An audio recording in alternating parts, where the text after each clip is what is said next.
Okay.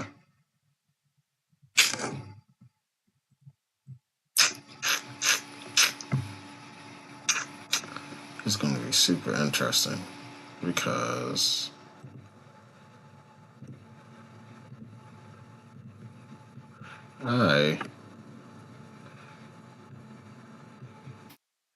Alex O'Connor is from what I've seen of him, he's a very challenging. It's a challenging conversation whenever you talk to him. That's what I've noticed. I'm just gonna say fuck that unless something else is happening. So it's gonna be decently interesting to watch this Jordan Peterson being I believe he's a psychologist. Yes, I think so. So with that being said, it'll be interesting to see how he fares against Cosmic Skeptic here. So I'm going to move you. Want to give me some issues like before? Yeah. Okay. All right. In the early church, there was a debate around the physicality of Jesus' resurrection. Yes. So the canonical tradition ends up stipulating Jesus physically resurrected. Yes. You must believe that, otherwise you're heretic. Yeah, and that's part of the Catholic particular emphasis on the divinity of the body. A lot of the Gnostic tradition says that the thing that's being gotten wrong is the idea that there was this literal resurrection. Right. No, the kingdom of God is here and now. The resurrection is inside of you, and you attain it through gnosis. I mean, the Gospel of Thomas doesn't even mention the resurrection, doesn't mention crucifixion. It's a list of sayings. Yep. And the very form of that collection shows that these people believed that the thing that's important is not what Jesus did, but what he said.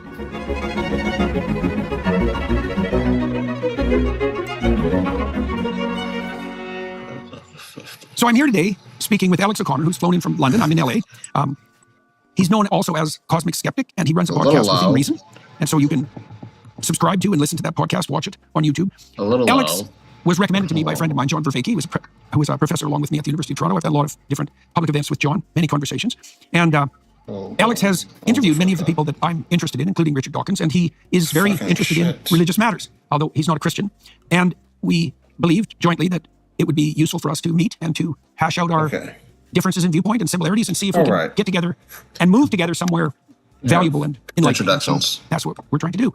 That's what we try to do with the conversation. It focuses mostly on the nature of belief, I suppose. That's probably the easiest way to sum it up. What it means to believe something, what it means to have a religious belief, what it means to be committed to a belief.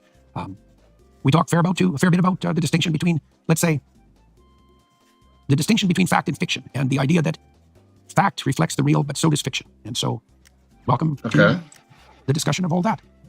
So, first of all, thank you for coming here. It's a long way from London. We're in LA, and so that's a long ways. And so, and insofar as you're going to disagree with me, I'm pleased that you're exhausted from the flight, because that'll slow you down and that'll be helpful. So, anyways, seriously, thank you for coming. So let's start with this. Cosmic Skeptic. Right, okay, so how do you come up with the name, and why the conjunction, and what do you think the advantage is, if any, in relationship to the emphasis on skepticism? I'll give you the official and the unofficial story. The official story is that cosmic sort of implies universe, space, big thinking, and skeptic sort of situates me within a tradition of people who are interested in interrogating their beliefs to their sort of fundamental grounding insofar as that's possible.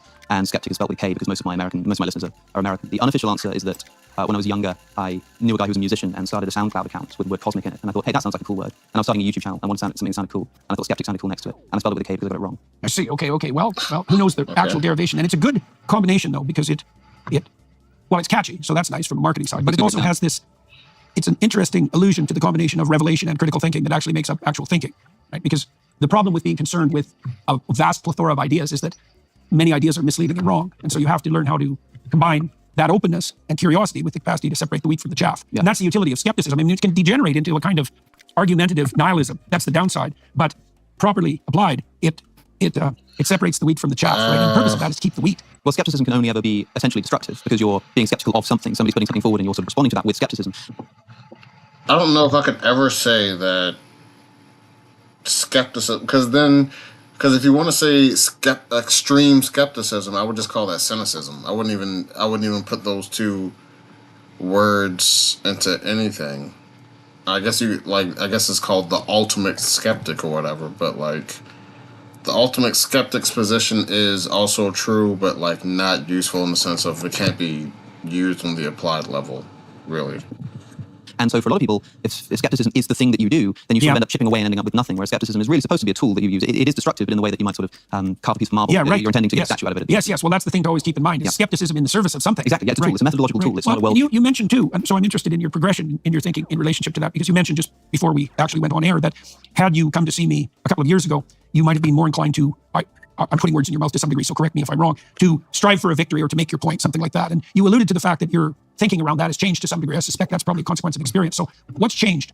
In part, it might have something to do with becoming a podcaster and speaking weekly to people, and you can't keep up that energy. Well, you can, but it becomes totally unwatchable, and nobody wants to engage in that all the time. I think there are times when it's worth doing, and to be clear, I still like to disagree and do so essentially unapologetically and bluntly, and that can still come across as quite rude. But I think that the way that I would think about a conversation is that, well, what are we about to do here? A debate. We're about to debate an issue, and I'm going to try to win, and that's. And not even, maybe there's sort of an element of pride in there, you want to go for that sake, but also you really think, well, I want to win because I think I'm right about this, and if I don't, then, I must have just not expressed myself properly. I think what I probably meant when I was saying that is that I would have had more of that cap on than now, after having so many conversations with so many people and realizing that not only is it more constructive for myself, I've learned a lot more. Now I'm here like, hey, I might, There's always something that I don't like when people talk about debates. Everyone wants to be right. The question is, are you compromising the truth in order to win the debate? That's the bad thing. There's nothing wrong with wanting to be right at all. It's when it feeds into dishonesty and ego when it messes up. So as long as you're not doing that, it should be perfectly fine to want to win. I can't imagine having a debate and not wanting to win it, because obviously I think I'm right. What? I might learn something today. That would be great. Even if I just learn something about what your worldview is. But also people listening just unanimously say that they prefer it. It's a much... Well, it's the skepticism. So one of the things you learn as a therapist, for example, is that being right is not very helpful, especially when you're trying to help someone, because whether you as the therapist is right has very little to do with the positive outcome for them. You still want to maintain the skepticism. And one of the ways of doing that in the manner that's helpful is that, like, if I'm talking to you and you say something I don't understand, that's the right place to be skeptical, because if I don't understand what you said, well, it might be my ignorance, but it also might be like lack of clarity and pointedness on your part. And so one of the advantages of disagreeing with someone is to point out to them in a positive way where they're lost in the fog. Because if you're sufficiently lost in the fog, you tend to run into sharp objects, and that's not very pleasant. So, but the skepticism, and this is obviously what you alluded to, I would say, as a consequence of learning from the podcast, is the skepticism should be in service of rectifying your ignorance rather than in service of making your point or winning the argument. The problem with winning a bloody argument is that the victory can seduce you into thinking that you were correct, and you're never sufficiently correct, right? Yes. And so I don't like debates, fundamentally. I've never really enjoyed them. I probably... Wait, hold on. Say that again. You still want to maintain the skepticism. And one of the ways of doing that in the manner that's helpful is that, like, if I'm talking to you and you say something I don't understand, that's the right place to be skeptical, because if I don't understand what you said, well, it might be my ignorance, but it also might be like lack of clarity and pointedness on your part. And so one of the advantages of disagreeing with someone is to point out to them in a positive way where they're lost in the fog. Because if you're sufficiently lost in the fog, you tend to run into sharp objects, and that's not very pleasant. So, but the skepticism, and this is obviously what you alluded to, I would say, as a consequence of learning from the podcast, is the skepticism should be in service of rectifying your ignorance rather than in service of making your point or winning the argument. The problem with winning a bloody argument is that... Yeah, exactly what I said, yeah. The victory can seduce you into thinking that you were correct, and you're never sufficiently correct, right?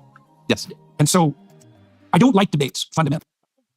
Also be stupid. Like, if you have a debate with someone, it's kind of like, well, this individual person was not able to answer the questions that I gave them, therefore I must be correct. That's not true. There could be someone who does have the answer that you haven't spoken to yet. You could find the answer yourself by doing a little bit of research. You don't I'm correct because I stumped this person in a debate. It's like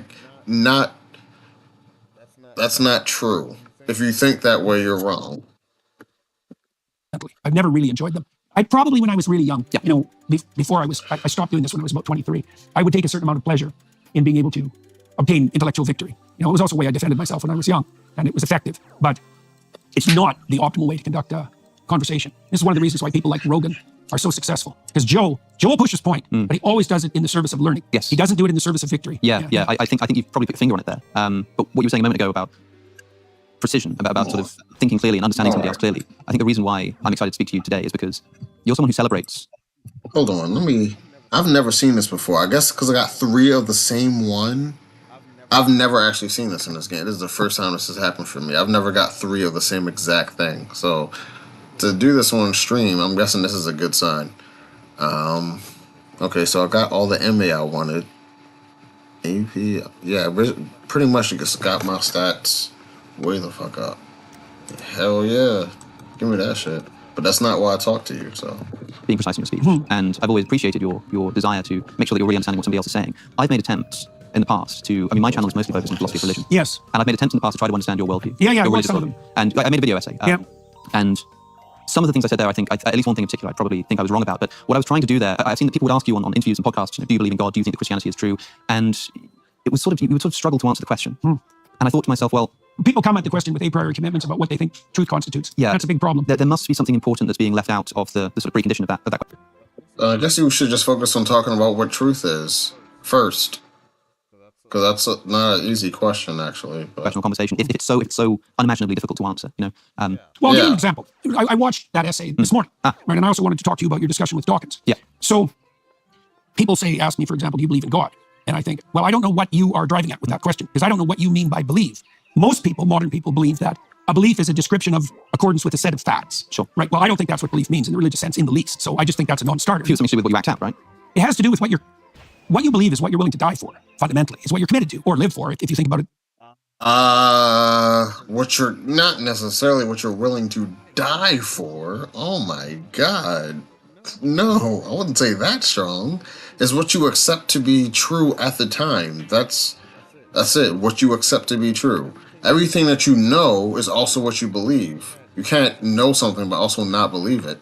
So as life in the most extensive manner. It's a matter of commitment. So I understand what you mean in the religious context. Yeah. So religion is a big topic. Religion is a mighty area to be talking about. But when I talk about belief in a more mundane sense, like I believe that this chair exists. Yeah. Like that is a belief that I hold. I sort of can't help but yes, believe. I can see it, well, right? that's a place where your action and your statements align. Exactly. Right. You believe in the chair and you're sitting in it. It's like fair enough. Which is why I totally agree when you say that what you believe might really be what you act out. But I think when people are looking for essentially definitions, and just a second ago you said, well, what is it to believe? And you said, well, what you believe is what you're willing to die for. I'm not willing to die for my belief that this chair exists. Maybe in a broad sense. If not believing that the chair existed required me to sort of give up my trust in my sense data, then I might literally die by accident by sort of walking off a cliff because I don't trust my eyes anymore. So well, it's also not something that you're likely to forego given your role, let's say, as a rational skeptic. That's right. Seriously, like it's a commitment that you've made to a certain view of reality. But you understand, surely, that when somebody asks, do you believe in God, although they're asking the sort of subject of the belief is a much more grand entity, the word belief itself, for them, at least in their question, even if you think it's an appropriate question, they mean something much more mundane. They mean like you believe in the it's hard to know. It's hard to know what people mean. Like one of the things I've noticed, for example. Then you ask them. You ask them what you know how simple that is. Hey, do you believe in this? Well, what do you mean by believe? Let's talk about that. Boom, you're done. That is there are no shortage of Christian trolls. Right? I mean, there are atheist trolls and there's engineering trolls. There's lots of trolls, but there are Christian trolls. And the Christian trolls, when they ask that question, and it's often the Christian trolls who ask that.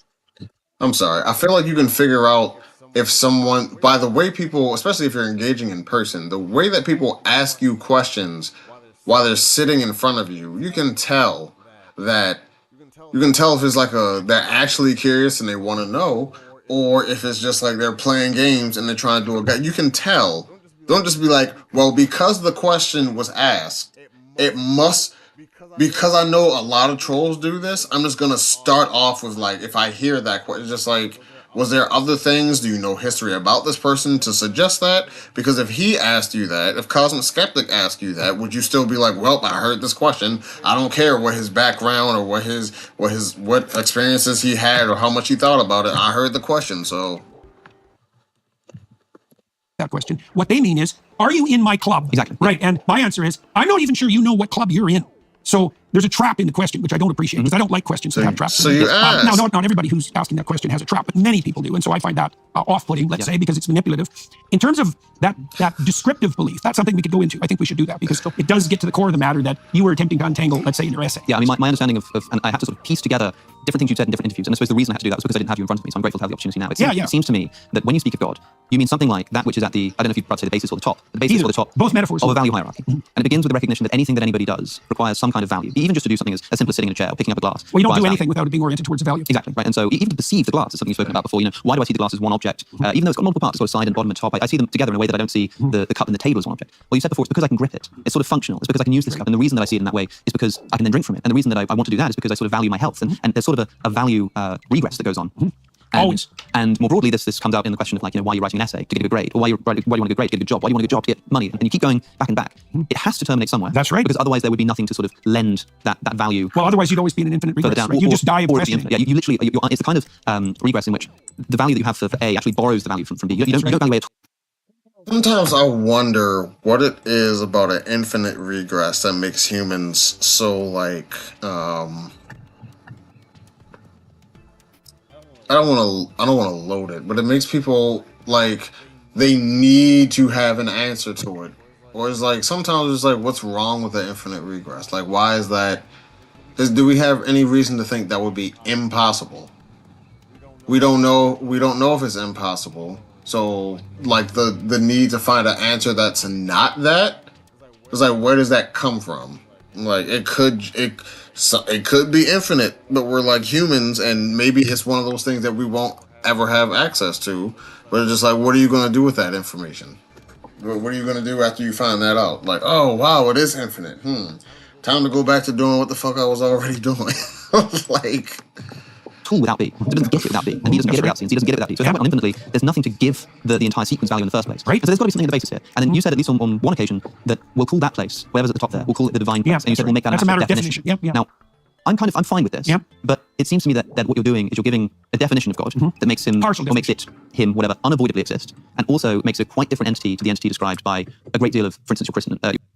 That's a good challenge. The claim is the way that you're defining God is extremely different than. Okay, let's see how he reacts to that one. Who will say that God is not the basis of a value hierarchy. God is an omnipotent, omniscient, agential being with consciousness that intentionally brings back human beings and sent down a physical man to sacrifice his life in order to save us from our sins. Now, that means that when someone asks you, does God exist, and you say, well, look, I think that's almost an inappropriate question. At times you sort of imply that you don't even believe in atheists because you sort of act as if you believe in God. If what you mean by God is just... Well, Dawkins himself admitted he was a cultural Christian. That's another matter, because that's much more specific. I mean, that's cultural Christianity, right? This is just... But it's a reflection of the same problem. But, when a Christian says to you, I mean very clear that that's what I mean by God. I don't know if you do believe in the omniscient, omnipotent, agential being, but if you start talking about the inevitability of believing in some basis of a value hierarchy... It's not so obvious from the traditional Judeo-Christian perspective that God is properly conceptualized as a being. That's probably right. Well, so it's tricky, right? Because one of the ways that you can approach God traditionally is in relationship to a being, but that's a veil.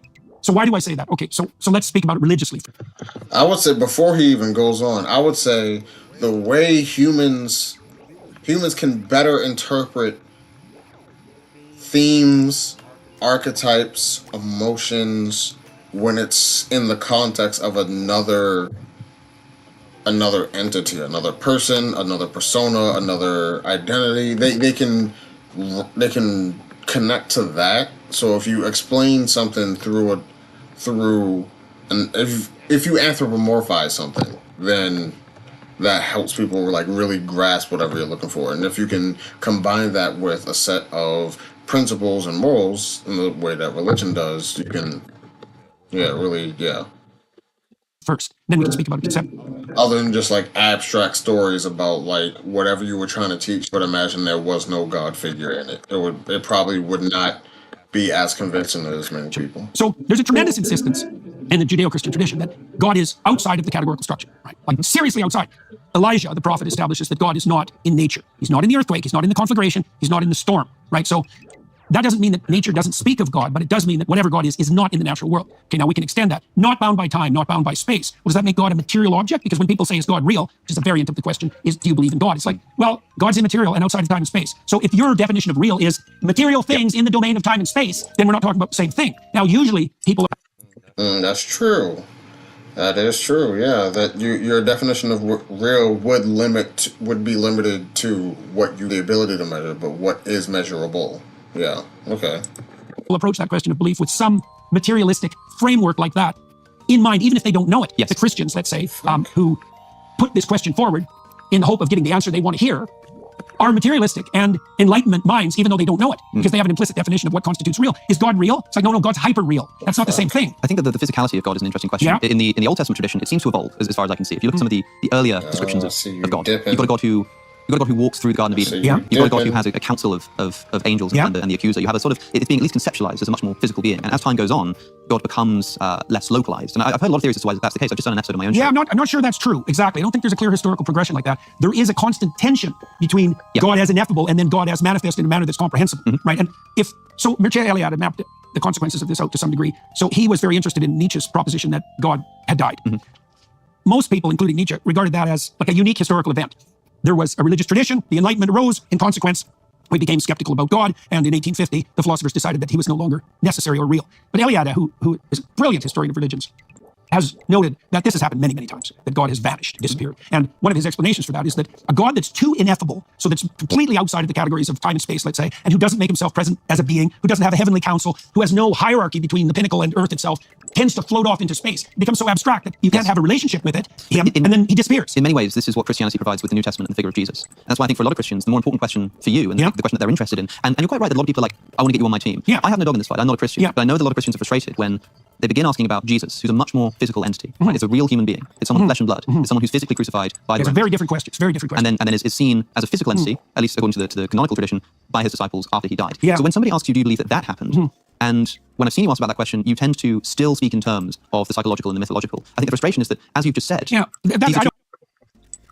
And another argument I just thought about is a lot of people, whether it's atheists, physicalists, materialists, whatever group, skeptics, whatever where that overlap is, a lot of them will say stuff like, well, if God has the ability to just like weave in and out like that, whenever he's not there, you can also use it as an excuse. So like when we can't prove him, when we can't find him, we can use that as an excuse now. Well, of course you can't find him. He's not gonna be there all the time. So sometimes you won't find him. Something like, you know what I'm saying? Like it would, yeah. But Alex O'Connor did not push into that. I don't mind frustrating questions in that regard either, because the truth of the matter is, with regard to the gospel, which I guess it really wouldn't matter. He decided to push into something that's talking about like, here's a physical version. What are your answers? And you still give similar answers. So yeah, it's probably a better route to go.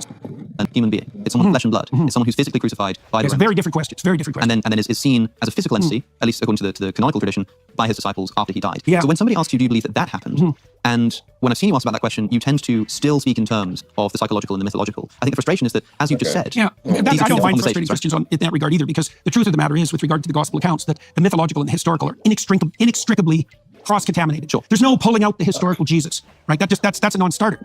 And why that is, I don't know. It's very mysterious. It's very hard to understand. As is are the, let's say, the accounts of the resurrection. Okay, so what do I think about that? Well, I think that denying the historical reality of Christ is, I think that's just a fool's errand. I don't know why anybody would bother with that. So a man exists called Jesus. Yes. Now there's a claim that is attributed to Christ that he is the embodiment or the incarnation, the fulfillment, let's say, of the prophet and the laws. Yes. I think that's true. Yeah. What does that mean? Well, I think it's in the Gospel of John. I think the Gospel of John closes with a statement that something like, if all the books that were ever written were written about the Gospel accounts, that would be enough books to explain what had happened. Yeah, if all the things that Jesus did. Yeah, and there's a truth in that. The truth is that profound religious account is bottomless, and the biblical representations are like that. There's no limit to the amount of investigation they can bear, not least because the text itself is. I would, I'm just thinking about it, a challenge to Jordan Peterson would be, if I could give all these same arguments for like trans people, would you be like, okay, yeah, that's definitely something. I genuinely don't know his position on trans people, but I know it's at least critical of it. I don't know the specifics. But what I would say is, would you hold that same standard or would you not? Because now, as far as the standard of evidence necessary to at least make a claim acceptable or believable, would you do that with the same thing? Sometimes I like to watch people and see if they follow the same standards for things that they're more privy to or more familiar with or happen to like more or agree with versus everything else, and then their skepticism seems to go through the roof. I could be wrong. Is deeply cross-referenced. So there's an innumerable number of paths through it. It's like a chessboard. And so it's inexhaustible in its interpretive space. That's true. And that's a problem too, because it means it's also susceptible to multiple interpretations, including potentially competing I think interpretations. a lot of people interpret Paul, for example, the earliest New Testament source, as saying that if Jesus did not literally rise from the dead, if there was not a man who stopped breathing and then started breathing again, then your faith is futile and you're still in your sins. That is, Christianity is undermined. Now, that means that, and Paul doesn't say sort of believing that that's false is really bad. He says, if you do not believe this proactively, then your faith is futile. The problem I have with that, if you don't proactively believe that yourself, then I think when a Christian asks you, do you believe in the resurrection of Jesus? Are you a Christian? I think you must be committed to saying no, at least under that interpretation of Paul. And even if you're not sure, I mean, it's fine if I say to you, do you think that a man physically rose from the dead? And you say something like, well, I don't know. I mean, I wasn't there, but I think it has a lot of mythological significance, or I think that maybe it happened in a different sense, or it happened in the sense that good fiction happens, then fine. But it needs to begin with that caveat of the simple sort of, historically speaking, I don't know. And I know you don't like to pull out the historical Jesus and mythological, that's a good objection. But it's an important question to ask. No, of course, it's a very good objection. So I just did a seminar on the Gospels with a crew of about 8 people, and it was the same crew that walked through Exodus with me with a couple of variations. And we spent a lot of time on the resurrection accounts, for example. And of course, that was the toughest, morsel to chew and digest. The thing about the resurrection accounts is that they're all, look, so I could say something like this, which will just annoy people, but it doesn't matter. I believe the accounts, but I have no idea what they mean. When you say you believe the accounts, do you mean, and I hate to be sort of pedantic. Ooh,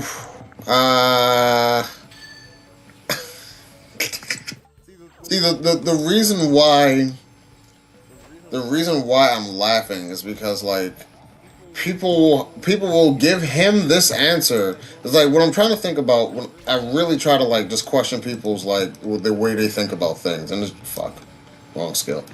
And what I'm thinking about is, would you accept that if, like, some far-left progressive socialist, whatever the fuck, said that? If they said, well, I believe what a woman is, I just, like, don't know. I believe in women, I just don't know what it is. Because when you ask them what is a woman, they can't answer the question directly. It's like they believe in the idea of a woman, but they can't tell you it. They don't know what it is. But you laugh at them and mock them for that. But on the flip side, you just said that, and it's just like... You would never accept that answer for shit you don't agree with. I'm sorry, you wouldn't. You wouldn't. So I don't know why you're giving that answer now. Here it seems pedantic, but do you mean you believe that these are things that happened, such that that's a strange I know you don't thing. like that. Let me put it this way: Yeah. if I went back in time with a Panasonic video camera and put that camera in front of the tomb of Joseph of Arimathea, would the little LCD screen show a man walk out of that tomb? I would suspect yes. So that to me seems like a belief in the historical event of the resurrection, or at least of Jesus leaving the tomb. Which means that when somebody says, do you believe that Jesus rose from the dead? It doesn't seem clear to me why I'm not able to just say, it would seem to me yes. Because I have no idea what that means. And neither did the people who saw it. Have you ever browsed in incognito mode? Fun fact, it's probably not as incognito as you think. And why would it be? Big tech companies have made their fortune by tracking your movements online. I have no idea. Incognito does not mean invisible. So how do you actually make yourself as invisible as possible online? You use ExpressVPN. It turns out that even in incognito mode, your online activity is still tracked, and data brokers still buy and sell your data. One of these data points is your IP address. Data harvesters use your IP to uniquely identify you and your location. But with ExpressVPN, your connection gets rerouted to an encrypted server, and your IP address is masked. Every time you connect to ExpressVPN, you get a random IP address shared by many other ExpressVPN customers. This makes it hard for third parties to identify you or harvest your data. Best of all, ExpressVPN is super easy to use. No matter what device you're on, your phone, laptop, or smart TV, all you have to do is tap one button for instant protection. So if you really want to go incognito and protect your privacy, secure yourself with the #1 rated VPN. Visit expressvpn.com/Jordan to get 3 extra months for free. That's expressvpn.com/Jordan. Go to expressvpn.com/Jordan to learn more. That answer was, I don't know what they saw, and neither do they. That answer could be destroyed in so many ways. You believe something, but you can't tell me what you believe because you don't know what you believe. And the people who you're taking the information from don't even know what they saw. Like, would you just like, if it wasn't, I'm trying to imagine, like, take it out of, like, a religion conversation. Would you ever accept that for anything? Like, at least when people talk about, oh, I seen ghosts, I seen poltergeists, I seen, like, I don't know, there's another, Watcher demon. Like, there's, like, they can, at the very least, there's an argument for, you're experiencing this type of phenomena that's supernatural. This is the information that's associated, and this is what people have done in the past to remove this type of issue. The fact that there's, like, a rough consensus amongst cultures to be able to do that, at least that's something. You know what I'm saying? Like, that's a bit like better than, like, bro, I don't know, bro. I don't know, man, but yeah. Like, that was that answer. But I suppose Look, here's let's approach this obliquely. Let's see. The miracle of the loaves and the fishes. Yeah. Okay, so people will say, well, do you believe that happened literally, historically? It's like, well, yes, I believe that. It's okay, what do you mean by that? That you believe that. Exactly. Yeah. So you tell me, you're there in the way that you described. Right. And What do you see? What are the fish What do you see? doing Yeah. exactly? And the answer is, you Yes. don't know. You have no notion about it at all. You have no theory about it. Sure. So your belief is, what's your belief exactly? I think a Christian might say something like, my belief is that I have no idea looking at those. even if you don't know the explanation, you'll be able to see something. Like, if the sun just explodes one day and somehow someone's alive to talk about it after, Jesus Christ, they took a lot of help from me. God damn. They would be able to just, well, I saw, like, when people say Jesus walked on water, at the very least, they can't tell you, was his feet physical? Did his feet turn into water? Like, but they can say, yeah, man, I saw another human walk on water. It was a miracle. Like, there's something you can, okay, I can imagine what a human looks like. I can imagine what water in a river or ocean or a sea looks like. I can imagine someone walking on it like a floor. Like, there's enough there. But when your answer is just like, I don't know, because they couldn't conceptualize they couldn't conceptualize it. It's just like they see something. Wouldn't they just describe what they see, even if they didn't know what they were seeing? That's like saying they couldn't describe that the Black Plague happened because all they saw were people get sick and die. They couldn't talk about the pathogens or the germs and how it spread, or so they couldn't. It's like, bro, what?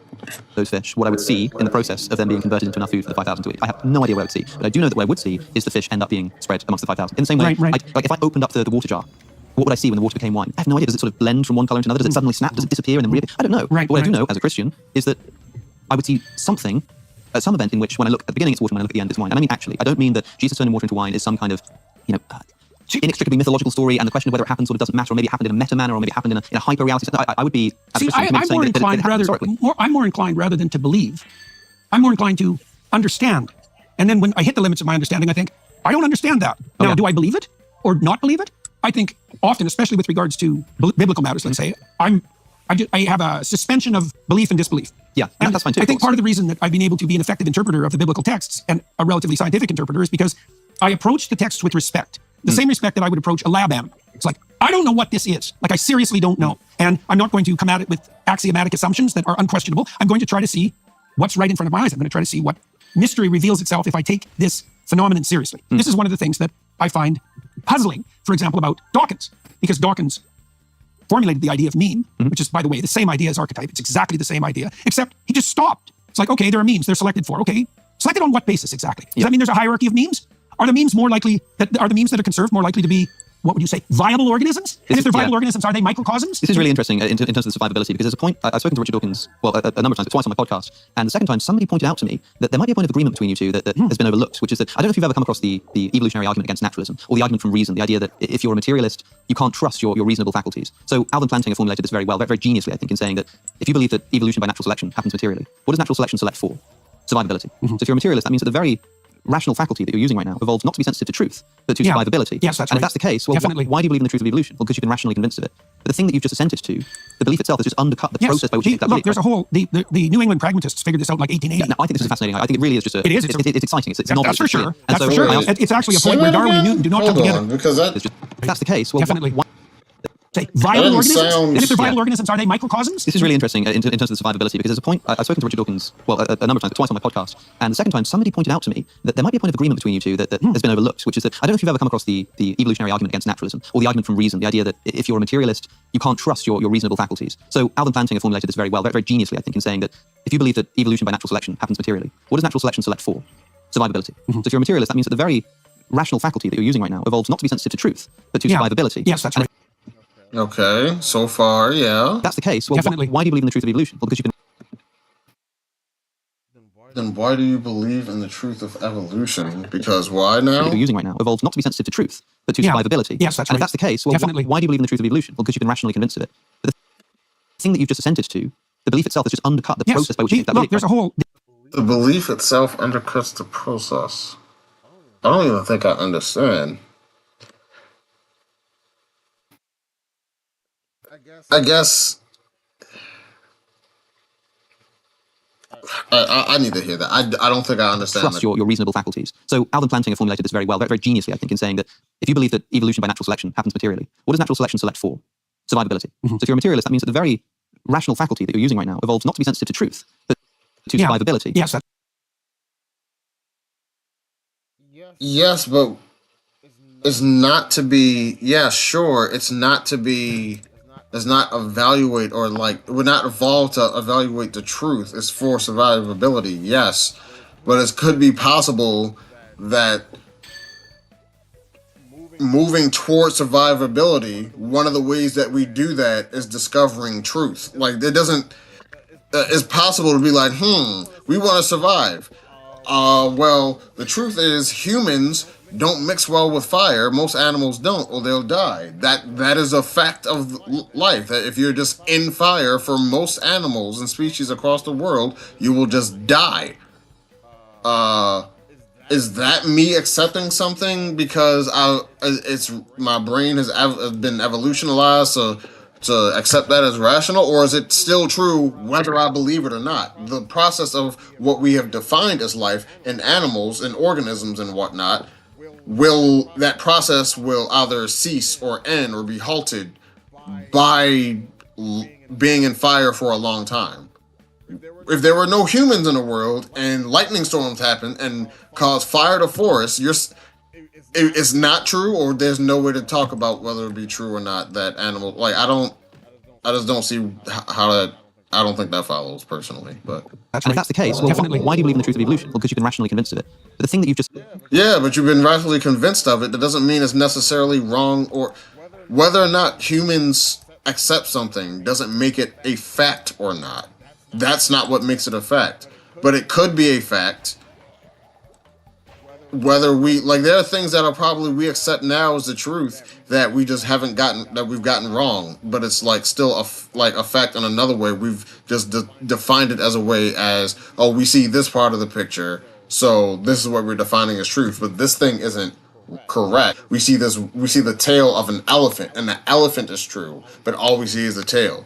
I guess you could still say the tail is true, but like percentage to the belief itself has just undercut the process by which you get that look, there's a whole the New England pragmatists figured this out like 18 years ago. I think it really is. It's exciting. It's novel. That's for sure. That's for sure. It's actually a point where Darwin and Newton do not come together. How do you mean? Well, the Darwinian definition of true and the Newtonian definition are not the same thing. Here's the thing. You had a conversation with Sam Harris. You've had a number, but one of them, I don't think it was a live event. I think it's before that. You're talking about truth. Yeah, and you're very trying awkward. Second talk I had with him, I was extremely ill. It was awkward to listen to because it felt very much like. And I remember at the time thinking, what is this Jordan Peterson talking about? Like truth is like Darwinian. Truth is about like survivability. What do you mean truth is true? The way an arrow flies. Yeah, right. And now I asked Richard Dawkins about the evolutionary argument against naturalism. Yeah. I said, well, how can you know that what you believe is true? And he said, because believing true things makes me more likely to survive. Hey, watch where you go with that. I didn't catch it at the time, but I thought to myself afterwards. It was one of my commenters on Patreon actually. Yeah. He was listening to Richard, and I said, but okay, maybe, but sometimes it's at least possible that something that's false helps you to survive. The rustling in the bushes, believing that that's a lion every time or tiger, even if it's not. Sure, I guess that's the case. Something that's false can help you survive, but there's gonna be. I heard someone else. I think it was Matt Dillahunty that said it. How do you know that? How do you trust your senses and all that? And he said because my senses have demonstrated their reliability over time. No matter how many times my eyeballs see a truck coming down the road, like my senses could be wrong, but in like millions of cases already over my lifetime, they've kept me from staying alive. So am I actually dead right now? Like I feel like at that point you have to like, because your senses can be fooled. It's almost like because senses can be fooled, you can't know for sure, then there's nothing we can say. Like I don't know if that's the argument, but I wouldn't. Yeah, I don't know. I don't know how much I buy that. Fuck. I don't know how much I buy that. It's not. It helps you to survive because that one time that it is, you're still going to run away, and it costs you nothing to run away when it's not a tiger. So believing it's a tiger, even when it's not, is going to help you. That's why we have a negativity bias. Yeah, and Dawkins, of course there are some circumstances where believing something false could be beneficial to survival. And I said, well, how do you know that 2 + 2 = 4 is not one of those? And it seemed as though he was just saying that believing that would not be advantageous to our survival, which might well be true. But if that's the case, then suddenly I'm listening to what you're saying about truth being more sort of Darwinian related to survivability, and I think maybe you two would agree there. And I think, well, why is it that when you sit down with Richard Dawkins, you find it difficult to have a conversation with each other? And well, I think it's partly because we don't know each other very well. That's right. And also, there are things he knows that I don't know, and there are things I know that he doesn't know. Now, I would say, in my defense, that what would you say? I'm more of aware of the things he knows that I don't know than he is of the things I know that he doesn't know. Right. So, for example, as far as I can tell, Dawkins doesn't know anything about the Jungian tradition of literary interpretation, and that actually, if you're going to talk about religion, that's actually a fatal flaw. Right. So, and he's called me, for example, drunk on symbols. It's like, well, the imagination is a biological function, and it has a structure and a purpose, and it has its own logos, its own intelligible order. And if you're not aware of that order, that doesn't make me drunk on symbols. It just means you don't know what you're talking about. Now, that frustration that you appeal to there, when you hear Richard Dawkins, I think Terry Eagleton said that listening to Dawkins on theology is like listening to somebody write a book about biology whose only knowledge of the subject is having once read the Great British Book of Birds. And okay, fair enough. But that actually turns out to be a real problem. And it's a problem with regards even to the meme idea, because you don't have to extend Dawkins' work very far to understand that religious stories are memes. Sure. Right. Yeah. Well, and there's a hierarchy of memes, and some of them are very functional. But then here's the thing, like that frustration that you're sort of throwing in that direction, I think people throw towards you when you say, well, religion, you don't have to look very far to see that religion is a meme. Well, without further clarification, and of course there's going to be you can understand why to somebody first listening, that sounds almost atheistic. Well, religion is a meme. No, right? Religion is not a true historical account of the history of the universe. It's not a true historical account. It's a meme. Now, when you say that the resurrection of Jesus. Well, what does it mean historically that the Spirit of God brooded upon the primordial waters? Like, what does that mean historically? Well, no one knows. I agree. I don't think that at least most of Genesis or parts of Genesis are supposed to be. I mean, the Bible is a library, right? It's not a book, and that means that it's going to contain different genres. That's for sure. And so when some of them are more historically accurate, and some of them tilt more towards that kind of elusive, I don't mean elusive in the, I mean ALLUSIV, yeah, sure. right? That elusive and symbolic form that characterizes Genesis 1. So sure. because there are different genres here, it depends on what story we're talking about. And I That's think for what sure. I often observe you doing is we might talk about Christianity, and if you are comfortable committing to a historical ideal, you'll start talking about the spirit moving over the face of the waters, which is obviously a much more mythological ideal, and not quite equivocating them, but moving between them too quickly and not delineating them enough. So if I asked you, do you think that the spirit moved across the face of the waters, and you said to me something like, I think it's still happening. Right, that is what I would say. Hey, fair enough. Yeah, that makes sense. It always happens. It happened at the beginning of time, and it's always happening. When somebody says, did the Exodus story happen? Did the Jews enslaved in Egypt break free of their slavery and move to the Promised Land across the desert for 40 years? Did that happen? You have also said, of the Exodus specifically, it's still happening. Yes. Now, to me, that's far more inappropriate than saying that the spirit is still moving across the face of the waters, because I think what people mean there is, do you believe that these people in that time period actually did this in such a way that, for instance, might show up in an archaeological report? Well, I think that's the simplest answer to that is probably. Sure, and that's fine too. But we don't. No, I mean, to the degree that there's been archaeological investigations into the kinds of biblical narratives that you've described, the archaeological evidence tends to fall on the side of historical accuracy in relationship to the Bible, quite surprisingly often. Clearly, you spend more time in Exodus than probably any person I've ever met in person, right? Clearly, the story sort of captivates you, and you think it's really important and can It's teach a lot, right? Yeah, Of course. it's infinitely deep story. I think most people speaking to you already know that you think that, right? And so when they ask you a question, when they suddenly say to you, but do you think it really happened? Well, what the hell does that mean? You must know that what they mean is what I was talking about a second ago, which is that sort of... What? Okay, so fine. So it's easy just to turn this around. It's like, okay, what exactly happened in your historical account when Moses encountered the burning bush? I don't need to know exactly what happened. What I need to know is... I'm not asking you specifically or attacking you for that. What I need to know is that if I sort of went to the Egyptian desert at sort of the time that the story is alleged to have taken place in history, would I see a mass movement of Israelites from Egypt into the Promised Land? Would I see people with feet walking through the desert, leaving footprints? Well, let's take it apart rationally. So, but you also understand that when someone's asking that, and even if you don't have a question, you must understand what someone's asking. Well, I understand many of the things that they're doing simultaneously. You must also understand that when you then say it's still happening, people just go, what are you talking about? Yeah, well, I would say that's not my problem. But it becomes a problem when you... That whole past 25 to 30 seconds was...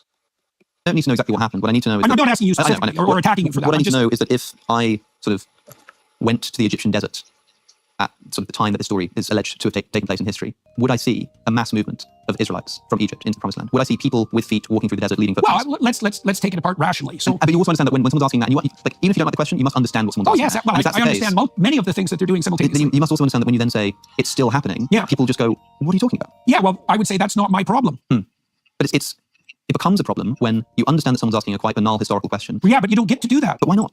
Because the stories that you're dealing with aren't banal. I agree, but so you can't reduce them to something banal, even if it's what would you call it? Even if it's reassuring. This actually. Well, I understand many of the things that they're doing simultaneously. You must also understand that when you then say it's still happening, people just go, what are you talking about? Yeah, well, I would say that's not my problem. But it's Bro, it is your problem, bro. People are saying, hey, do you believe that this thing is happening? And you say, and it's just a lot of vagueness. I do believe it's happening, but I can't show it to you. I'd rather you just say that. I do believe it's happening, but there's no evidence that I could provide for you to convince you that it is. I would just keep it at that, because that's how I would approach this conversation. Yeah, the fact that you're saying it's someone else's problem, that you're saying something about, hey, do you believe that if we go back in time and actually see Jews being enslaved, or mass exodus of Jews escaping with Moses, and the fact that you just be like, well, if someone else kept interpret that I actually believe is true, or that I can, it's just or if someone else can't understand what I'm saying when I mean that, it's just you have to, how do you understand, your whole job is to understand how the human mind works. And I feel like someone like you would be best fitted to be able to communicate that to people. It becomes a problem when you understand that someone's asking a quite banal historical question. Yeah, but you don't get to do that. But why not? Because the stories that you're dealing with aren't banal. I agree, but that's called special pleading. That is what that's called. In any other circumstance, I would understand that would be the case. But you saying you can't just write it off as banal. It's just why, you now need to argue why it's elevated to something that's not banal. The fact that you're saying we can't treat this like any other thing, you need to demonstrate and explain why that would be the case. But like, so you can't reduce them to something banal, even if it's what would you call it? Even if it's reassuring. This actually happened. It's, well, then what do you do with the burning bush? So this actually happened. One comparison I would make is between this and talking about fiction more broadly. Yeah. Right. Well, you got it right earlier. I would say you noted that the stories in the biblical library leap across genres. Yes. Right? Well, we know this because sometimes they're poetry and sometimes they're songs. Exactly. Yeah, exactly. So in any given story, there's going to be historical account plus mythological overlay, and you have to be a discriminating reader to kind of see what's different, and you don't just get to say, well, all the mythological symbolism is historical reality. It's like, no, it's not. But here's the thing, for example. So like, take a piece of trivial fiction like Forrest Gump. Yeah. Right.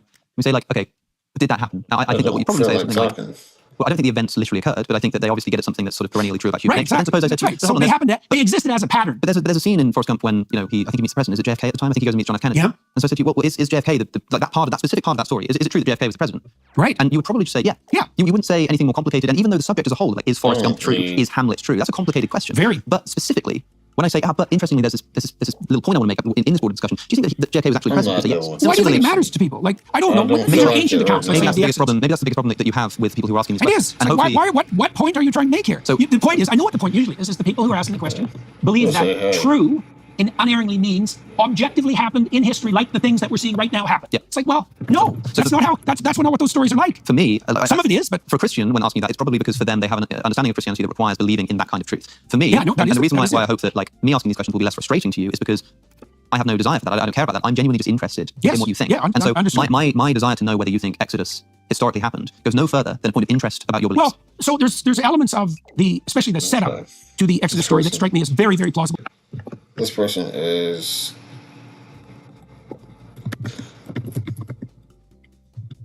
what is one? This person is like asking me too many fucking questions. I don't feel like dealing with. Where are my cards at? Bro, what the fuck? I know there's a character with all the cards on there. This has no monster cards. It has to be that other character. It has to be. I don't know where all the cards are.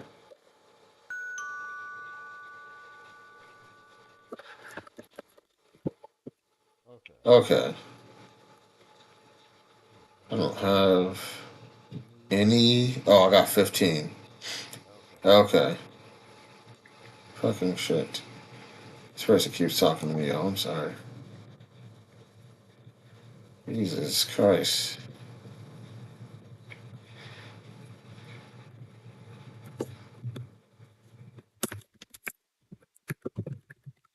Listen. I'm the same person.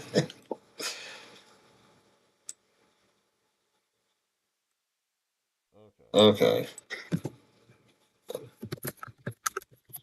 This person is messing with me. I don't want to be rude. I mean, questions and shit. Do you know what I do with non-skill cards? Keep them?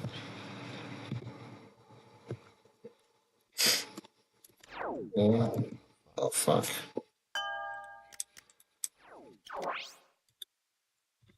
Oh, almost never one. Out of space. Nothing. To fortune teller Stella. But you have to do her quest at Desert Beach first.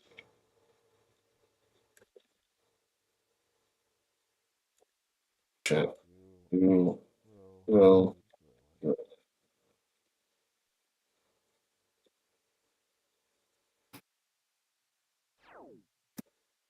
And you can talk to her anyway.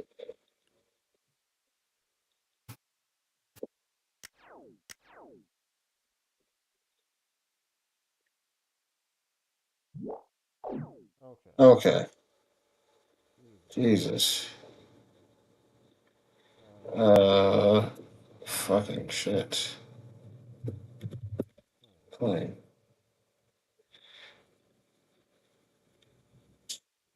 Okay, fuck.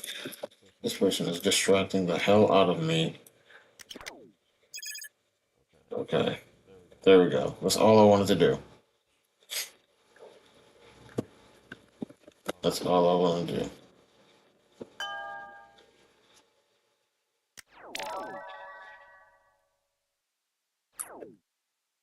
And now I can end this.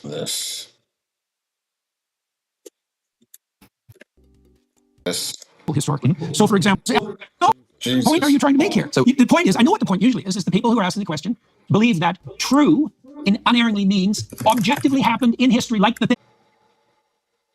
I feel like it's objectively what happens and what is, but our ability to be able to access that or prove that is a totally another thing.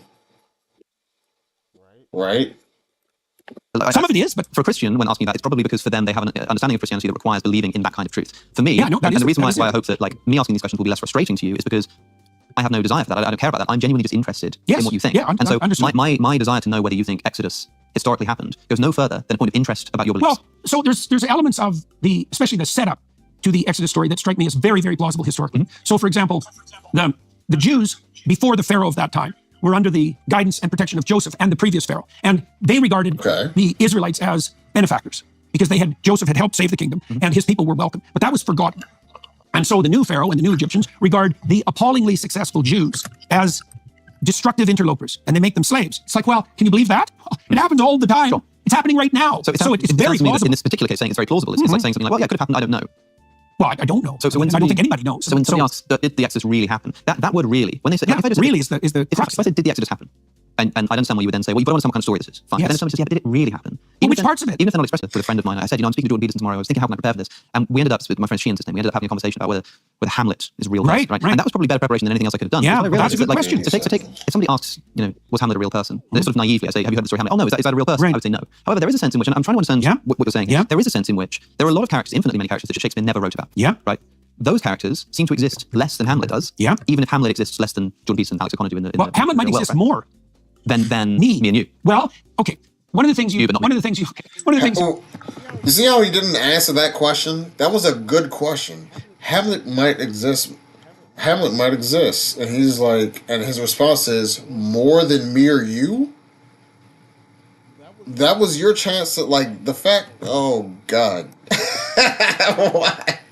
You pointed to in the analysis that you did, the talk I had with Jonathan Pageau, is my somewhat tongue-in-cheek comment that God is the ultimate fictional character. Yes. Right, which I think is a hilarious line, by the way. Yeah. Which, by the way, I think I misunderstood. Now that I've watching that back, that's the thing I say. I think I might have misunderstood. Maybe that's what you were about to tell me. Let's walk through that. Yeah, because people see, and this is part of this underlying materialist, atheist, enlightenment ethos. People think that fiction and fact are opposites. It's like, no, they're not. Okay. Not at all. Okay, so let's use an analogy to begin with.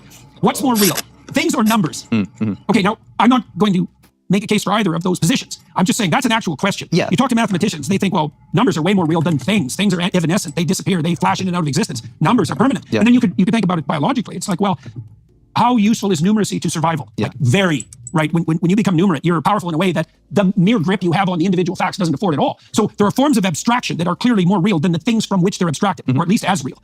I would say more real because they're so powerful. Well, fiction is an abstraction, right? And so did Hamlet exist? It's like Hamlet is the pattern of character that existed in multiple people over a very long period of time. And so Hamlet is an abstraction, like Raskolnikov in Crime and Punishment. Did Raskolnikov exist? It's like Raskolnikov existed in the soul of every Russian from 1850 to 1990, right? And so is it real? It's like, it's hyper-real. Yeah. Fiction is hyper-real. It's a meta-truth, as you put right, it. Exactly. Now, is that real? Well, when someone says, is that, if they've listened to what you've just said and understood it, then if they still ask the question, but is it real? You must understand that what they mean is did Aliona Ivanovna get hit in the head with an axe? Right. Yes, or did that happen? Right. And again, you could still resort to saying, it happened in the heart of every Russian who's ever thought about I would say no to that specific. But no, right? No is the answer. And so, and we can say no with confidence because we know that Dostoevsky sort of thought this up. Yeah. With something like the Egyptians walking through the desert, we can't confidently say something like, no, that didn't happen. But we have to be more humble in saying something like, I don't know. But the comparison I made in this video, I put two questions side by side. You were asked by Douglas Murray, did Raskolnikov exist? And you say, well, I think that the events literally didn't happen, but that kind of misses something and there's something more to talk about. And then you ask, the pattern is extremely real. Sure. Then you ask about Cain and Abel, the story of Cain and Abel happened. Yeah, that's better famously, the question, did that happen, begs the question, if you've got to, and you sort of, in a way that it seems strange to me, that the ease with which you were able to say of Raskolnikov and Dostoevsky, well, no, that didn't literally happen, of course, but you've got to understand there's another sense in which we've got to talk about the truth. This feels like this whole conversation, this part of the conversation seems to just devolve into a religious sort of hey, you genuinely believe this thing is true, do you believe it in the same way that like you believe in this cup or this bottle? Like do you believe it in the same way as that? And it's like when you waver, like it feels like I would expect his apologetics to be a bit stronger than this. That's all. Truth of the story. Well, the Cain and Abel story is quite complex because you could imagine easily that there was a fratricide at some point in the past that was of sufficient emotional magnitude to have stories aggregate around it, to have an account aggregate around it. So it's easiest to presume that because why not? It's perfectly plausible that a primordial murder of that sort happened in the memory of that tribal people and was represented in that manner. Now, as the account in Iliad has done a very good job of pointing out how this develops too. You can think of Iliad's work on the mythologization of stories as an extension of Dawkins' idea of the meme, because Iliad discusses in great detail how an account mutates to, what would you say, to be maximally memorable across time. So it mutates. You can take there was a core that's true, let's say in a narrow historical sense, but the account mutates to be optimally adapted to the structure of memory that characterizes the human psyche. And that comes out in the story, like the story of Cain and Abel. Right, and you get a maximally memorable story. Now that's a meme. Is it true? I guess you could say that, but like the more that when someone asks you, do you believe something is true?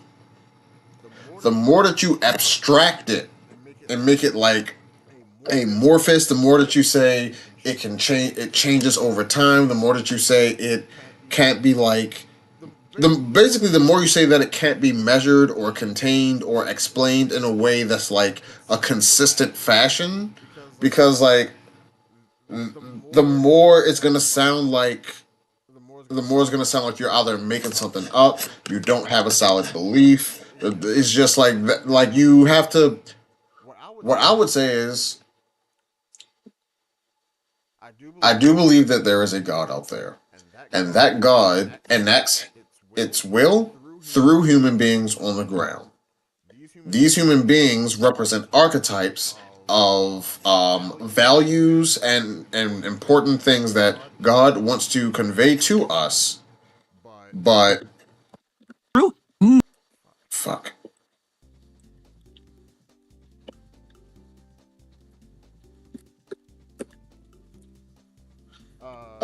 Conveyed to us, but it's like, so because of that, he interacts, but does not fully interact, and gives us free will. But we learn lessons when we do not follow his teachings. So when we see certain things in the past, when you ask me, are they true? Yes, in the sense that these are the actions that human beings were doing at the time, and I don't know. That would be the direction I would go. I don't know how you would finish the rest of that, but that would be way more like, it would be more concrete, and like it would be like much easier to defend. It would be much easier to argue for. It would be like, that's how I would go about it. Yeah. Right? I mean, because it's two generic brothers and there's a generic murder. But it's interesting too, because even in the case of a specific fratricide, let's say, that actually happens in the world, well, there's all sorts of principalities involved in the background, right? So, for example, I spent a lot of time looking at Dylan Klebold's accounting of his mental state before shooting up the Columbine High School. Well, if you read that, it'll make your blood run cold. He's obviously possessed, whatever that means. Well, happy to accept the word possessed. Well, look what he did. Knowing, in part, don't take this wrong way, knowing that I'm speaking with you, I'm not going to take that as literally as I would if I was speaking to. Yeah, well, literally is a very hard thing in a circumstance like that, because Klebold invited something in, and it wasn't pleasant, and it had its way with him, right? And the results, although dreadful, were nowhere near as dreadful as he was hoping they would be, right? It's dark. And is that real? So what happened there? It's like, well, one way of describing it is that, a alienated young man shot up a high school. Another way of representing it, which may be more true, is that it was another, what would you say, punctuated episode of a cosmic drama that's been going on forever. And it isn't obvious to me at all which of those two accounts is more real. Well, it depends on what specific questions being asked. For example. Okay, that's okay. Yes, that's going in the direction that I was talking about. Like, there's a way that these things are archetypes that are represented through time, and that's the knowledge that God is presenting to us. So stop looking at the individual and start looking more at what is being conveyed, what themes, what emotions, what events. Like, when people say history repeats itself, why does it repeat itself? What is God teaching us? Are we paying attention? That would, yeah, okay. Example, right now, suppose you were a witness to this crime, and the police pull you into questioning as a witness. Yeah. And they say, we're trying to gather information to try and, catch the suspects. So suppose that there's no suicide involved. The suspects at large. Yeah. They're trying to get your help. And they say, so Dr. Peterson, what happened? And you say, well, I think what happened was the continuation, sort of a punctuation in the long paragraph of the cosmic drama that is our human existence. And the police sort of say, that's not what we meant. Okay, but come on, help me out here, man. Yeah, right. Really, and I think that's well, that's what people are doing with religious questions. Well, that's a level of analysis problem. So we went back, when we started this discussion, you talked about the infinite regress for purposes for writing an essay, right? So what are you doing when you're writing an essay? You're making horizontal and curved marks with a pen. Sure. Right. Well, right. So, but there is a cosmic tree of events in every micro event, right? And when people, when they're looking for eyewitness testimony, they're asking you for something like the highest possible level of narrow resolution you can manage. Right. Ian McGilchrist just that's right. I just spoke with him, and unfortunately I think we lost about half the footage, so I'm not sure how much that'll be seen in the world. But he brought to my attention. I'm sure he said it was John Ruskin who talked about having you see in the garden, you see like a square, and you think it's like a white square in the garden inexplicably, and then you go a bit closer and you see it's actually a page, it's a book. And then you look a bit closer and you see it's got words on it. Yeah. Microscope and you see actually it's got like ridges. Yeah. And then you go a bit closer and you actually see atoms bumping into each other. Yeah. And you go a bit closer and you see sort of waves and energy. Yeah, right. And he's sort of like, well, which of those is the real thing you saw? Did you know a baby's heart begins to beat at just 3 weeks? At 5 weeks, that heartbeat can be heard on ultrasound. Sometimes I wonder if it feels like it's one of those things when it comes to humans, like everything has.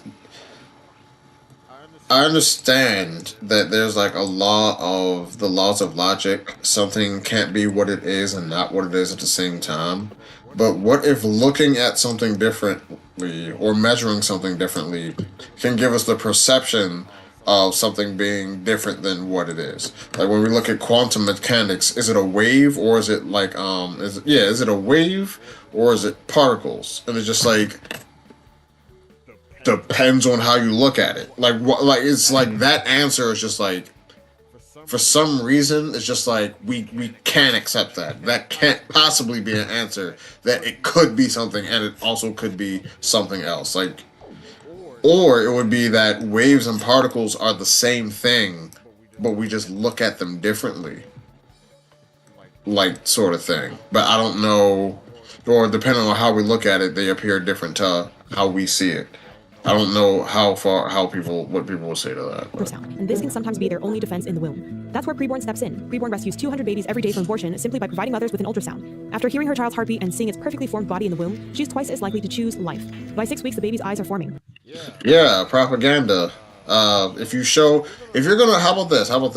Let's make a deal. People who are pro-life, if you want to show women their ultrasound before they go through an abortion, you should also show a single mother that's struggling to live, regretting that she had kids.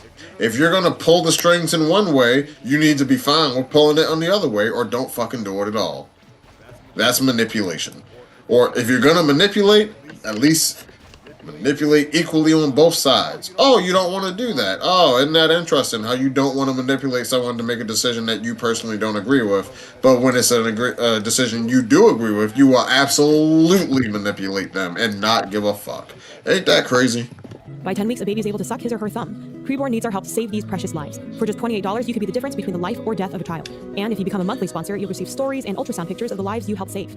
All gifts are tax deductible and 100% of your donation goes towards saving babies. To donate, dial #250 and say the keyword baby. That's #250 baby. Or go to preborn.com/Jordan. That's preborn.com/Jordan. Right. Yeah. No, well, and the thing is that hierarchy that you just described, this is the cosmic tree of life. This is Yggdrasil. It's like you have got the quantum level and the atomic level and the molecular level and so forth up to the phenomenal level. That's not where it stops. I started to understand this when I was thinking something very peculiar. This is decades ago. I thought people will go to a museum to look at Elvis Presley's guitar. Yeah. It's like, what the hell are they doing? Yeah. So you can imagine that you have a display case and you have Elvis's guitar in it. And now you take that guitar out, let's say it's a mass-produced guitar just for the sake of argument, and you replace it with an identical model from the same year. Yep. Okay, now, is that Elvis's guitar? And people will say, and you can think this is so strange, people would say, well, even if I couldn't tell the difference, I would rather look at Elvis's guitar. Yeah. And then you think, well, what is that, some kind of delusion? Like, what the hell's going on here? No, the answer is, this is what Duchamp was on about when I think it was Duchamp who put the urinal in the art gallery. Right. So, right, what he was pointing to, it was brilliant, was that much of what we perceive as concretely real is actually dependent on a hierarchical context that isn't part of the apprehension of the object. So when you go to see Elvis's guitar in a museum, the perception is informed by the context. It's like, well, you're an Elvis fan and you know a lot about Elvis history and you know that this is Elvis's town, and the object itself partakes in that higher order unity. That's the unity that extends off to heaven. Every object partakes in that embeddedness above. Like for the reductionist types, you'd say, well, what's this made of, right? It's like, well, it's molecules and then it's atoms and then it's like quantum. That's a good argument. Yeah, I would.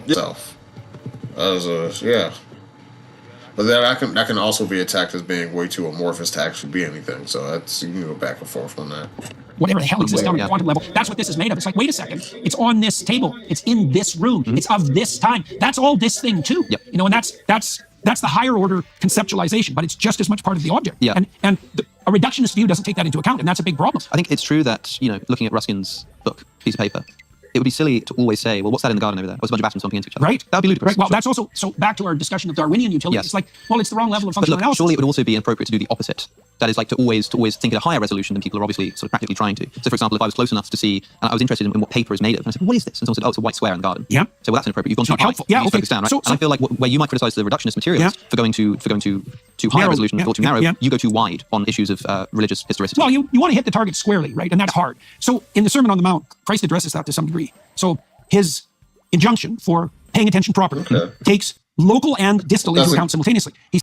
That's a good question. Basically, yeah, that's basically the same objection I just said. You could argue that it's way too amorphous. Like you're casting your net way too wide, and it's just like it's too wide instead of okay. Says, okay, this is what you have to do first of all. See, I'm smart. I got this. You orient yourself. So this is the highest level of orientation, right? So this is the divine orientation. It's the thing at the top of Jacob's ladder. It's the value at the pinnacle of the value hierarchy. You put what's properly highest first and foremost in the theater of your imagination, right? And then you align that with the belief that other people have the same intrinsic value as you and that are a reflection of that infinite value. You start there. Then you pay attention to the moment. Yes, right. Tolstoy wrote about this in his Confession. He was. I love it. It's like 100 pages long. You can read it in no time. Yeah, it's a great book. This wonderful account of essentially him sort of trying to battle with his reason and his faith. And he eventually, it was something about sort of, you know, if you take someone who's starving, and you bring him and you tell him to sort of take this metal, who's starving, and you bring him and you tell him to sort of take this metal pump and just pump it up and down, and don't tell him why, and he does it and the water starts flowing. It's like you have to actually do the thing, you have to live out the thing, and then you get to see why it works. So it's, you know, I understand that. I think that's probably true. He also says, Tolstoy, that is in that same account, that he found that there was an exactly inverse correlation between the specificity of an answer and like the importance of the question. I can tell you exactly how many molecules are in that glass of water, but who cares?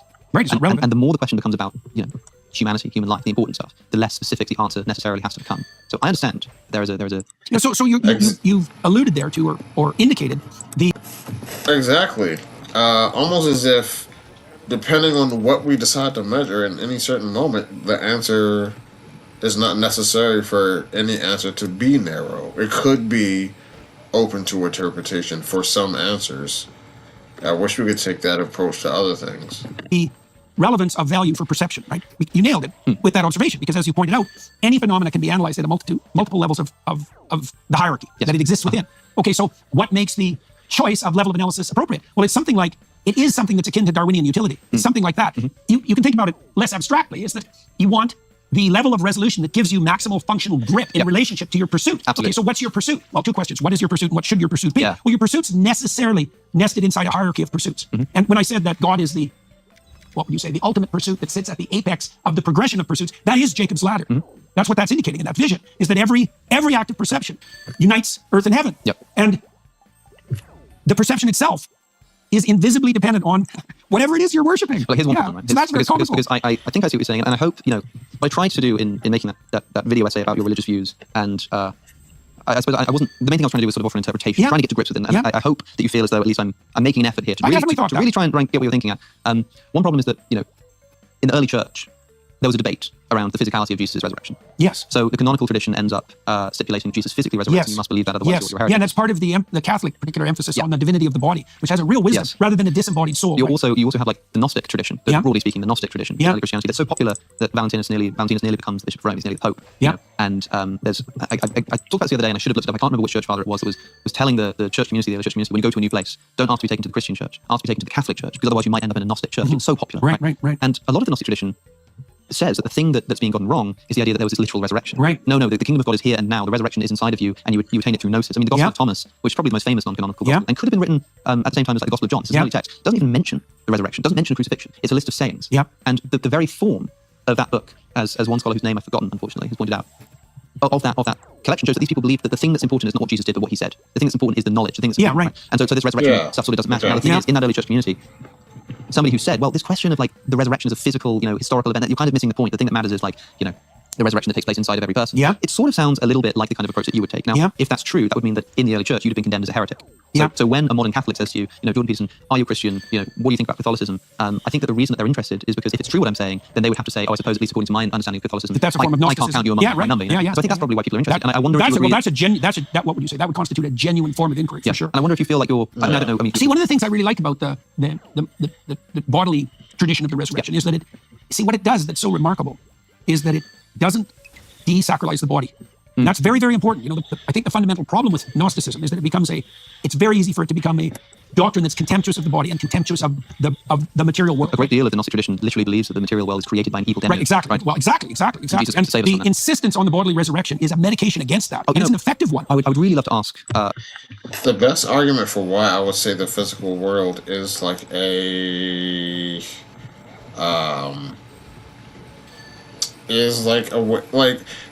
the reason why you can say like it's born out of evil or it's born out of the devil is because there are certain physical things that we can glean that we will sacrifice values or ideas for.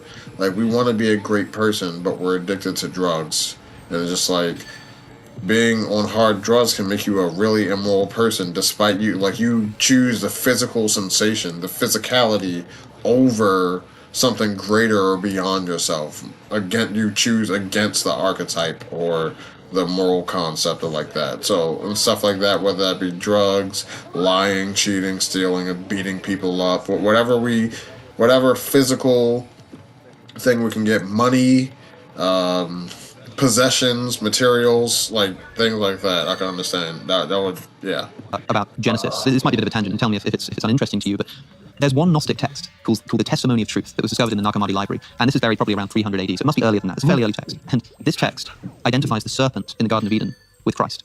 And this is fascinating to me, because when I read... As a leader to illumination. Yes, yeah, exactly. There's a Gnostic tradition that makes the serpent a higher god than the original god, because he's the agent that calls to conscience. Yeah, now of course the serpent... Yes, now the serpent is never identified as Satan or the devil except by Christian tradition. It's just the serpent. Now, there's so much interesting about it. So when I first read the Genesis... Well, even the classic Christians often regarded the fall as the, fateful but heaven-sent error that made the incarnation of Christ both possible. Yeah, sure. Right, so it's very interesting because there's a gloss on that where even in traditional Christianity, the serpent becomes... That's right. Yeah, exactly. And Jesus compares himself to a serpent in the Gospel of John, early. Oh, yes. He'll raise himself up like Moses lifts up the serpent. Insanely profound. See, that's one of the passages, actually. Sorry, I don't want to derail you from your tangent, but that's one of the passages that I've concentrated a lot in this new book that I've just finished, We Who Wrestle with God, because that equation that Christ manages with his identification with the serpent in the desert, that is so stunningly brilliant that I cannot possibly imagine how anyone could have thought it up. It's to identify him with the source of the poison that, to gaze upon, redeemed the Israelites in the desert. It's so, there's so much in that it's really a kind of miracle. That serpent on the stake, that's Asclepius. It's the same symbol. Yeah, so that just in itself is something stunning. There is something amazing there. I think, of course, obviously, I'm not going to go as far as saying that I can't imagine that was thought up. Maybe not by somebody. It's complicated with the Bible, of course. And there's a lot to say. I mean, the author of the Gospel of John is obviously a sort of theological genius in the way that the authors of the Synoptic Gospels at least weren't as much. It's believable to me that could be the case. But besides the point, because that's another complicated thing to talk about. When I first, it wasn't the first time, but the first time I really tried to read the Genesis account of the Garden of Eden. And I was doing it in the service of sort of producing a video. I want to revisit the story, make sure I sort of understand it properly. I'm reading this text, and God says, you can eat of any of the trees, but not the tree of the knowledge of good and evil. I immediately think to yourself, well, why not? Why wouldn't? And some people like to say, it's because that's actually, by eating of the tree of the knowledge of good and evil, you get to dictate morality. But it doesn't read like that to me. It reads to me like knowledge of good and evil. Let's just take it at face value to start with. It's like, why not, God? Why not? Well, we're not told, but don't do it. Because in the day that you eat of it, you shall surely die. Yeah. Now the serpent comes along, and the serpent is described as more cunning than any of the animals that God created. Yeah. I don't speak Hebrew, unfortunately, but where it says, for example, more cunning than any of the beasts that God had created. That could mean of all of the beasts that he created, or more cunning than the beasts that he had created. Almost as if this is a being in the garden that God himself didn't actually create, or God isn't sort of connected to him. Because why is the serpent there in the first place is a question that's worth asking. Okay. That's for sure. So you have the serpent, and that word, cunning. I thought to myself, well, what does that mean? So I looked it up, and it's the word like arum, or arum, I don't know how to pronounce it, but I looked elsewhere in the Old Testament, and it's used in a few different ways. It means cunning, it means subtle. Throughout Proverbs, it's used consistently to mean sensible, to mean prudent. And so there's one reading of this. Now the serpent was more sensible than any of the other beasts of the Garden of Eden. And he comes to Eve and says, did God say that if you eat of that tree, you'll surely die? And she says, yeah, and that's what he said. And he says, you will not surely die in the day that you eat thereof. God just knows you'll come like him, knowing good and evil, and he doesn't want that. So Eve looks at the fruit, and she eats the fruit. And does she die in the day thereof? Well, again, a complicated question, but on face value, no. She doesn't die. She gets into Adam, he doesn't die. And what does happen? Well, God says to them, God says, now they have become like us, knowing good and evil. They must be banished from the garden, so they do not outstretch their hand and eat from the tree of life. So it seems to me that you've got this serpent who could plausibly be described as the most sensible of the animals, telling Eve, seemingly the truth. The people who regard Milton's Satan as, an admirable revolution. It's almost as if the knowledge itself is evil. That feels weird. I don't know. I don't know if just simply knowing something by in and of itself, just knowing something is evil. Unless like it's something like you read somebody's diary and you knew you shouldn't, but the information isn't you knowing the information isn't the wrong thing. It's you betraying someone's trust is the wrong thing. Just knowing information. I personally don't believe in thought crimes. I don't subscribe to that. So, yeah, fuck thought crimes. Yeah. Evolutionary tend to have the same attitude towards the serpent in the garden. And it's a very complicated issue because even to the degree that the serpent is an agent of Lucifer, which I think is an extraordinarily profound reading and overlay on that initial story. I think it's remarkable. Lucifer is the bringer of light, right? Yeah, Jesus himself is referred to as Lucifer at one point. Yeah, you can. A lot of times, light is also. It's interesting, bro. This is why I think this is a more esoteric thing about the Bible is that you could read it and you could see God as being evil and Satan as being the good one. Or you could see God being the good one and Satan being evil. That is possible if you look at it. Because there's a lot of fucked up shit that God does, but it's always because you perceive God to be a good and just and moral God, that those actions have an ultimate, like, deeper purpose so you kind of like hand wave it. And it's like, but if the devil did the same shit that God did, you will look at it as fucking evil, right? If God told somebody information, hey, someone told you was gonna die. Imagine someone telling you something, and then you find another person that says, oh yeah, what they just told you is some fucking bullshit. This is what's really gonna happen. And then that's what really happens. And now you're looking at the first person like, bro, you lied to me. And now you looking at the second person like, this motherfucker told me the truth. I'm gonna trust this motherfucker. Like, that's so relatable. Like, how many times does that happen in life where like someone you may not necessarily like told you some truth, or like this happens in relationships, or oh, that's their ex, they told me they was a bad person, they tried to warn me, they just don't want me to be happy. That is true half the time, but there also is another half the time where they actually are warning you to get away from a nigga. So it just depends how you look at it. It's like literally all perception. I guess the question is like illumination to what end?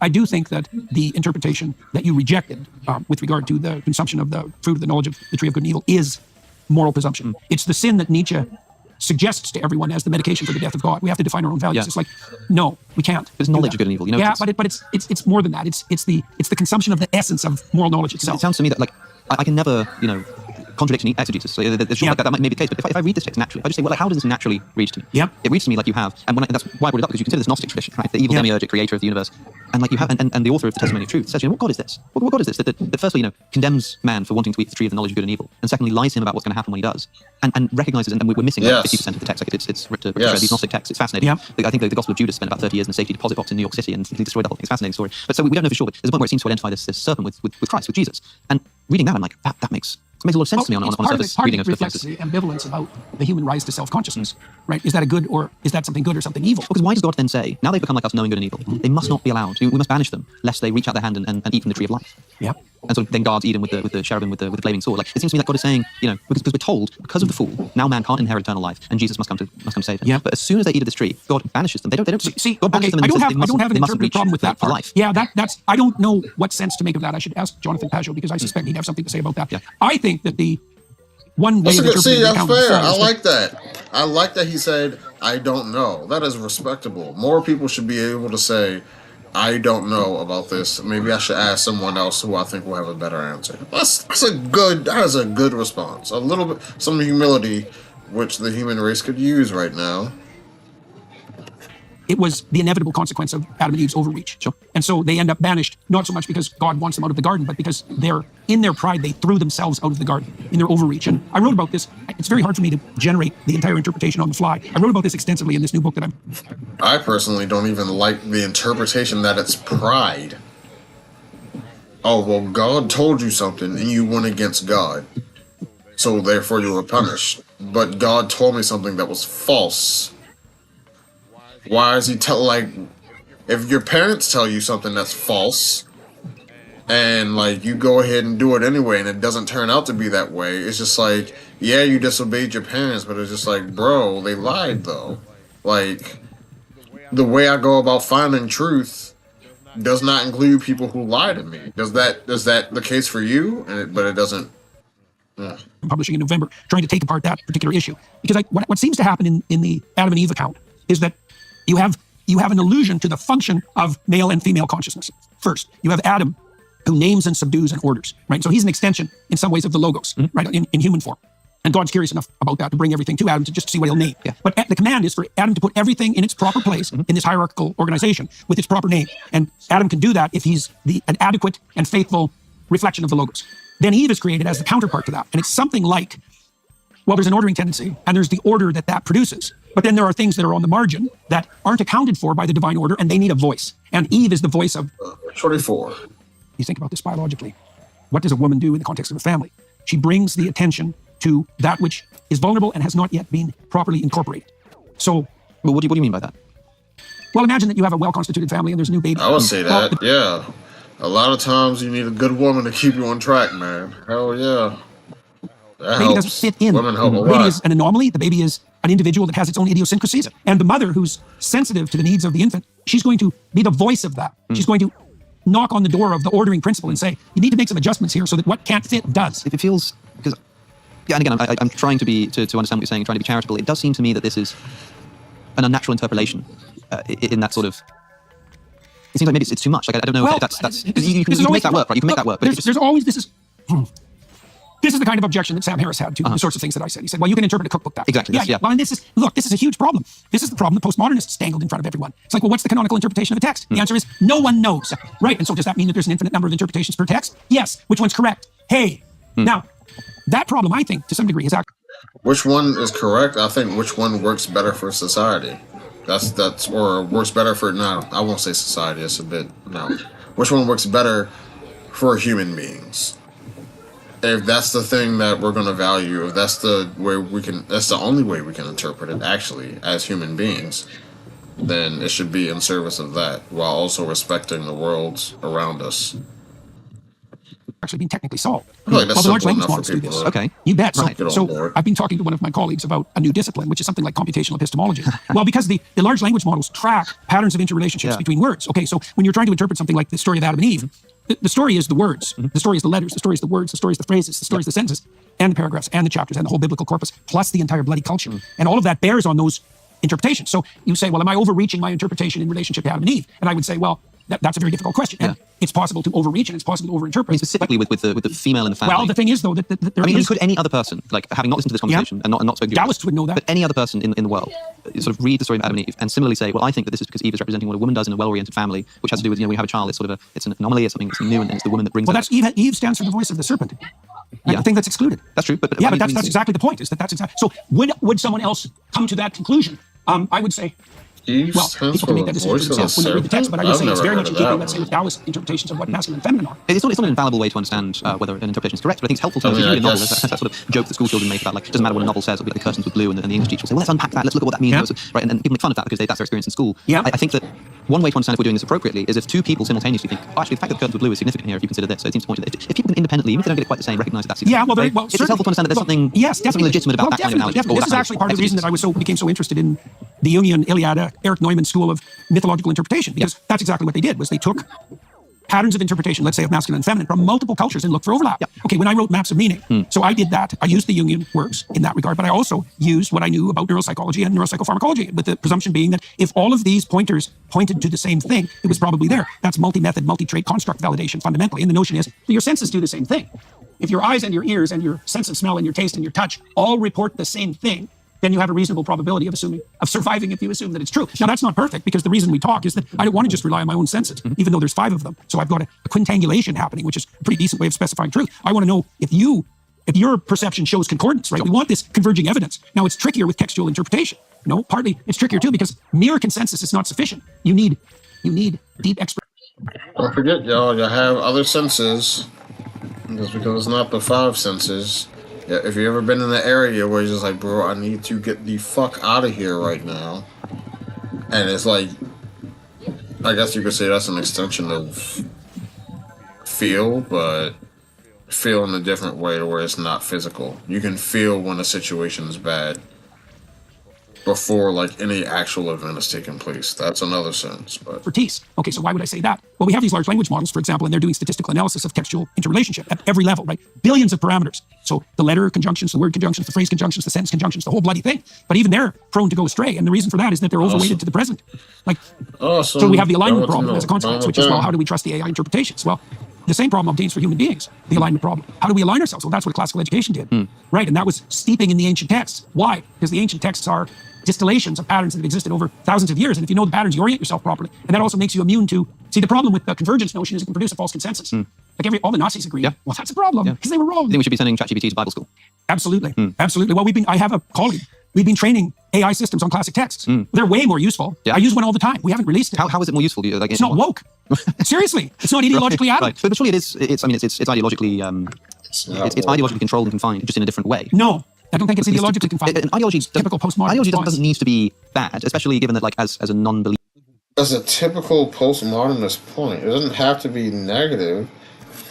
There can be positives to capitalism. There can be positives to socialism. There can be positives to communism. Well, Jesus Christ. Even in Christianity. Okay, I see Christianity as an ideology, right? That's a good objection. This goes back to the point that you made.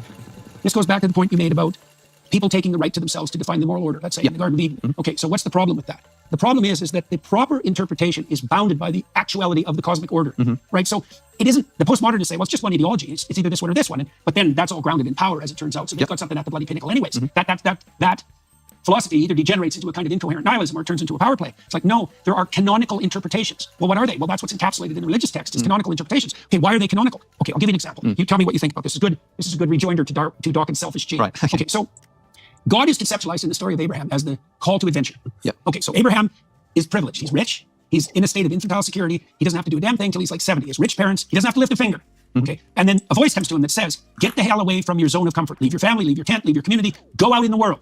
Okay, well, so what is that? Well, that's the same impulse that drives a child to develop. It's the impulse that drives a man to continue to mature, right? So you can think about it as an instinct if you want, the instinct to growth. Okay, God makes Abraham a deal. It's such a stellar deal. He says, look, if you listen to this voice of adventure, if you commit to it, if you live by its dictates, and you make the proper sacrifices along the way, this is what will happen to you. You'll be a blessing to yourself. Okay, so that's a good deal. That's a nice start, right? So you don't have to be miserable and self-conscious, right? Aware of your own nakedness. You can start to walk with God again. Okay, but more, you'll do that in a way that will ensure your valid reputation. So that's a good deal because you want to have a reputation that's distributed in the social community, obviously, and if it's based on something real, so much the better. Then you're not a charlatan or a fake or a psychopath. Okay, but that's not all. It says you'll do that in a way that will enable you to establish a permanent dynasty that will cascade down the generations. And that's not all either. You'll do all that in a way that's beneficial to everyone else. So this is so cool because it speaks of, it's something like the tree of life. It speaks of a concordance, right, between the instinct to mature and develop, that calling of adventure, the pathway that actually works best for you, and establishes something permanent in a manner that enhances your reputation, that cascades down the generations. Okay, now Abraham is offered, if he follows this pathway, God says, well, you'll be the father of nations. Okay, so imagine this. This is contra the selfish gene, let's say. The human pattern of reproduction. Dawkins' mistake was that he thought reproduction and sex were the same thing, and they're not. They're not, especially not in the human case, because human beings are high investment, long-term maters, right? Sure. So we have very few offspring, and we invest like mad in them. Pair bond, you live long enough to be grandparents, you put okay, so that means that to be the proper father, you have to act out a sacrificial ethos. Okay, the idea in the story of Abraham is that if you act out that sacrificial ethos properly, which aligns the spirit of adventure with the harmony of the community, you will act in a manner that best ensures the long-term survival of your offspring, right? So you can imagine, it's not just the contribution of sperm to egg, it's the development of an ethos of paternal care that increases the probability that your children will be successful, but also in a way that increases the probability that their children will be successful, all right? So that's an alignment with a genuine cosmic order. It's not arbitrary. And so there are interpretations, we'll say, they're not just ideologies, they're not just arbitrary interpretations of the way the world lays itself out. They are in harmony with the cosmic order, and that's what makes them deep, sacred, fundamental, and in the truest possible sense. That is the proper rejoinder to the postmodernists. It's like, see, this is why they insist. I will say that is something that religion does well, is the ability to be able to package ideas that are worth investing in. Things like family, things like community, things like helping the less fortunate and all that. Like it wait, what level are these motherfuckers? Like, I got 138. I don't have to be here for a minute. Fuck. How the fuck did I come here? Yeah, religion does a good job of doing that. So when people people on whether you're an atheist, materialist, physicalist, skeptic, leftist, progressive, liberal, whenever you're like, whatever associations, if you're among the people that are critical of religion, when you criticize religion, people aren't hearing you just criticize the religion. They're hearing you, what the fuck happened with this shit? Anyway, they're hearing you criticize all those things. So if you criticize religion, in a way you're criticizing family. In a way you're criticizing community. In a way you're like, that's how they interpret, like, because it's so packed together.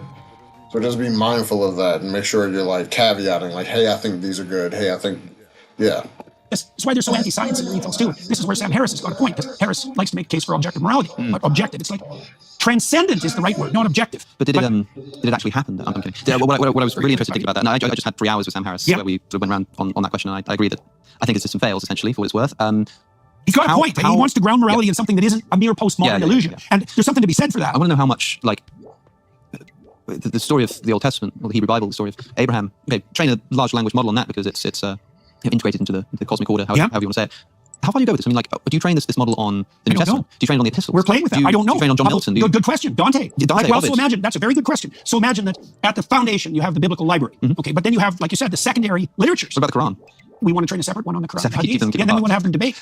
Yeah. Well, what's really interesting in the case of Islam, because there's an insistence in the Islamic world that the entire epistemology is actually contained in the text and nothing else. I think the mistake that people make in comparative religion between Islam and Christianity is that they think that the Bible in Christianity is what the Quran is in Islam. Yeah, right. I think That's just not the case. In Islam, the word becomes a book, and in Christianity, the word becomes a person. I think Jesus is to Christianity what the Quran is to Islam. Right, absolutely. And that's a big difference. I think that's a mistake people make, partly because, the Quran is infallible. Right. You can't think that any word of the Quran is wrong because it's the literal and altered word of God. Whereas with the Bible, you've got a bit more leeway, say it's mythology, or maybe there's a historical contradiction, but it's not actually that much of a problem. However, if you had Jesus in front of you, you can't contradict him. Right? I think that's an important distinction for people to keep in mind. That also makes the No, in today's time, I feel like a lot of people would definitely not be in favor of whatever Jesus was in favor of.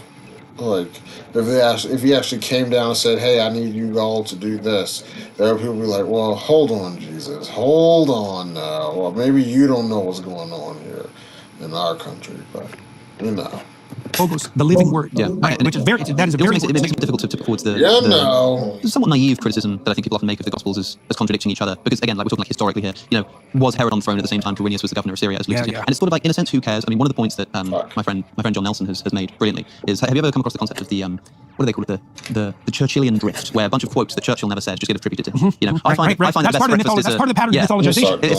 They fall into his orbit. They're of his type. I think the best breakfast in the morning is a glass of champagne, half a glass of champagne. Right? He never said that, but people sort of think maybe he's sounds like something Churchill might have said. Same thing happens with C.S. Lewis. Now, the point that my friend John pointed out to me was that, well, if all you had, the only information you had about Winston Churchill was a book of apocryphal quotes that people had attributed to him and agreed that he said, you'd still probably get a pretty good idea about who Winston Churchill was.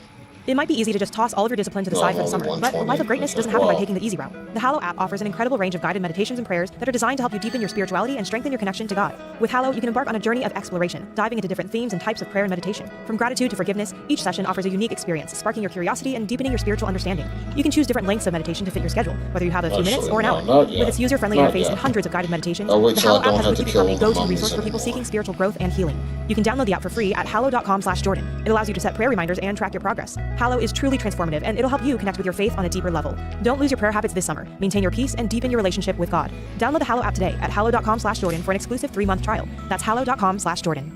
Yeah, well, and that's something you can do. That's partly because you put something. You see, let's say that there's a shape, there's a 3-dimensional shape on the wall, and the wall's like flat white, so you can't really see it. So what you want to do is you want to throw a bunch of like garbage at the wall, so to speak, and the outline, despite the fact that everything you throw at the wall is garbage and it lands in many different places, if you throw enough of it at the wall, you'll get the shape. Yeah. Well, it's partly because you can imagine that there's a set of sayings that have been misremembered, but a fairly comprehensive set.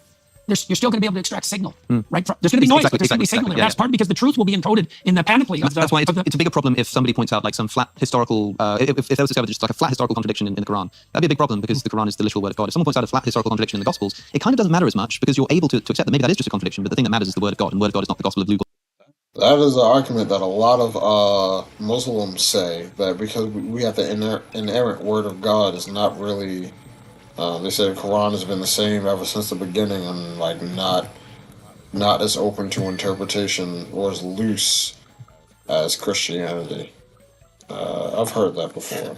I think this is a representation of that argument. The Gospel of John, but the person that they were sort of writing about. Well, that's also part. You see that you just pointed to another reason why I don't like the over-concretized questions. Yeah. It's like you're looking for truth in the wrong place there, buddy. I understand that, but it also depends on what kind of truth you're looking for, right? Because for me, yes, as an interested third party, everything depends on that. I'd really like to know if Jesus actually rose from the dead as a historical fact. I'd love to know if there was a real Exodus. You know, like that's really interesting and important to me. Now, as somebody who doesn't believe that those things did happen, I still have access to the meaning of the story of something like a resurrection. Well, let's assume, just for the sake. But I'm not a Christian. It's not enough for me to say, well, you know, do I believe that, you know, self-sacrifice is at the basis of a meaningful life? Well, maybe. That's not enough to make me a Christian because I don't believe it's the case. I'm quite interested, actually, how, I mean, you're obviously quite attracted to Christianity and the Christian story. I mean, you I Jesus true. in your jacket, but I'm interested how that dovetails with your insistence on personal responsibility as the way to live a proper and meaningful life, given that the story of Jesus is one of vicarious redemption. I sort of throw my sins on him, you know. He takes responsibility for the sins that I've committed. Yeah, well, I wonder how those go together. What would you say? No, Jesus. Look, it's really good. It's really good to have a divine ally, and I think the more unerringly you aim upward, the more you walk with God, and that does mean that Christ is beside you, and so that is a reflection of the truth of vicarious redemption. But that doesn't mean you have nothing to do, right? And Christ makes that very clear in the Gospels.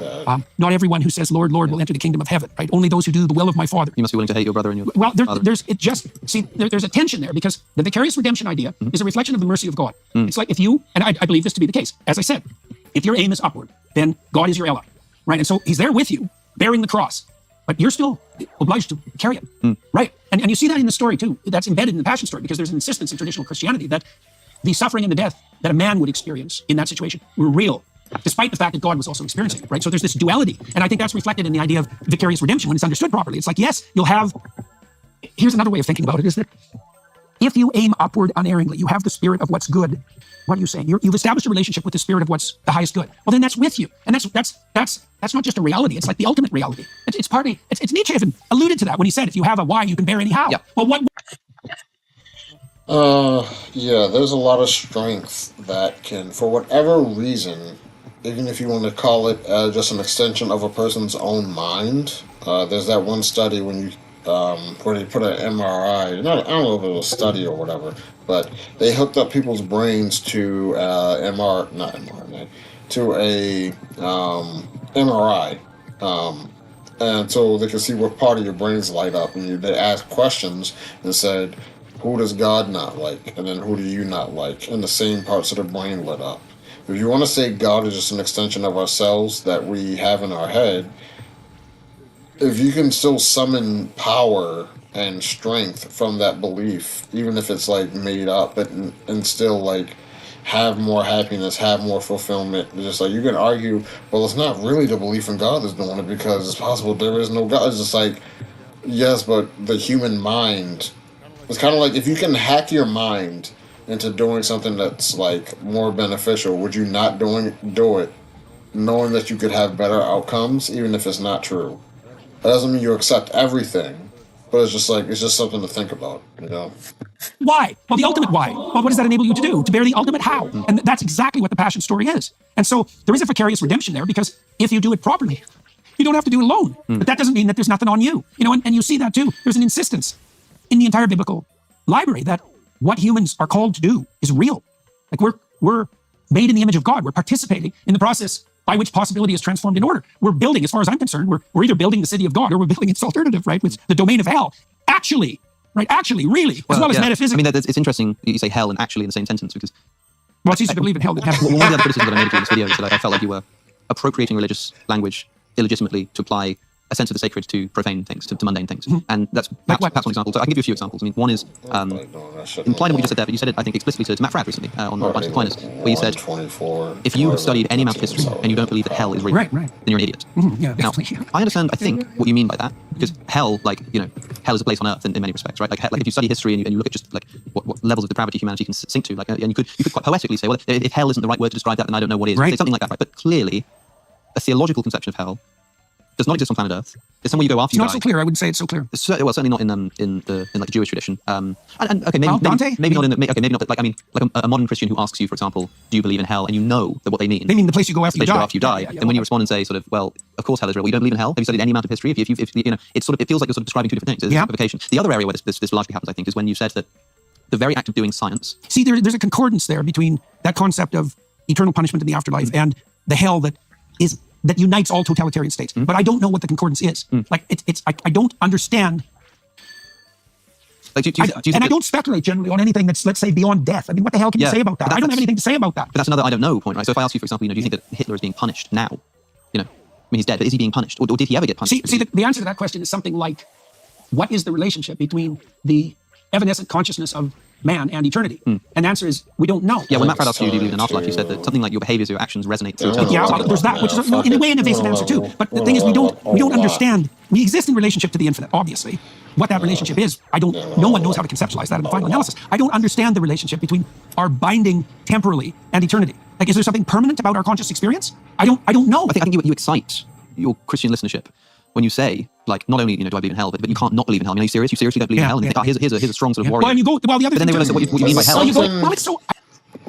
Is there something permanent about our conscious experience? I feel like if you believe in a soul, and the question is the answer is obviously yes. But if you don't, then I would say no. It's just the experiences you have right now. That would probably be it.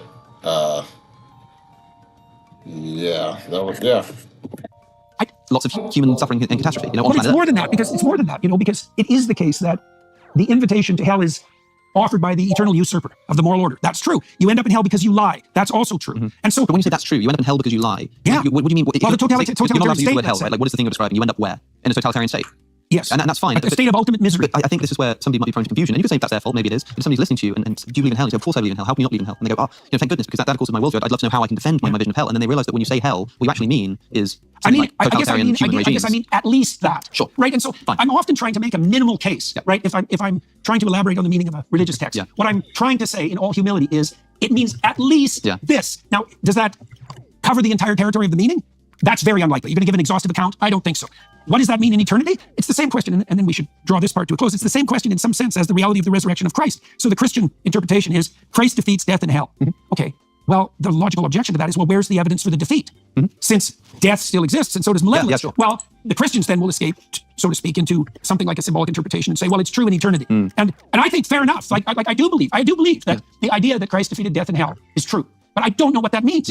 And so, does that bother me? Well, I'd rather know, and I'm continuing to investigate it. But I do know, for example, Ayaan Hirsi Ali, who recently became Christian, she just had a conversation with Richard Dawkins. Yeah. It hasn't gone out. I was there. I had the privilege of being there. So I've already heard it. I know what they spoke about. But one of the things that Ayaan does is, and I've described it as a sort of almost comical, the way that Ayaan talks about her struggle with depression, suicidality, total hopelessness, and then finds that by praying she's able to sort of elevate her life. And then Richard Dawkins sort of, but do you believe that Mary was a virgin when she gave birth? It was funny. It was level analysis problem. At the same time, it's understood. And Dawkins says, but surely when you go to church, you're having these feelings, and you must recognize that things he's saying at the pulpit are nonsense. And Ayaan said that she chooses to believe it. She says that I no longer find it to be nonsense, because what she implied, and I don't want to put words in her mouth, I can't remember, but it was something like, look, I've been so captured by this meaning that although I don't really understand what it means to say that Jesus was born of a virgin, I just choose to believe it.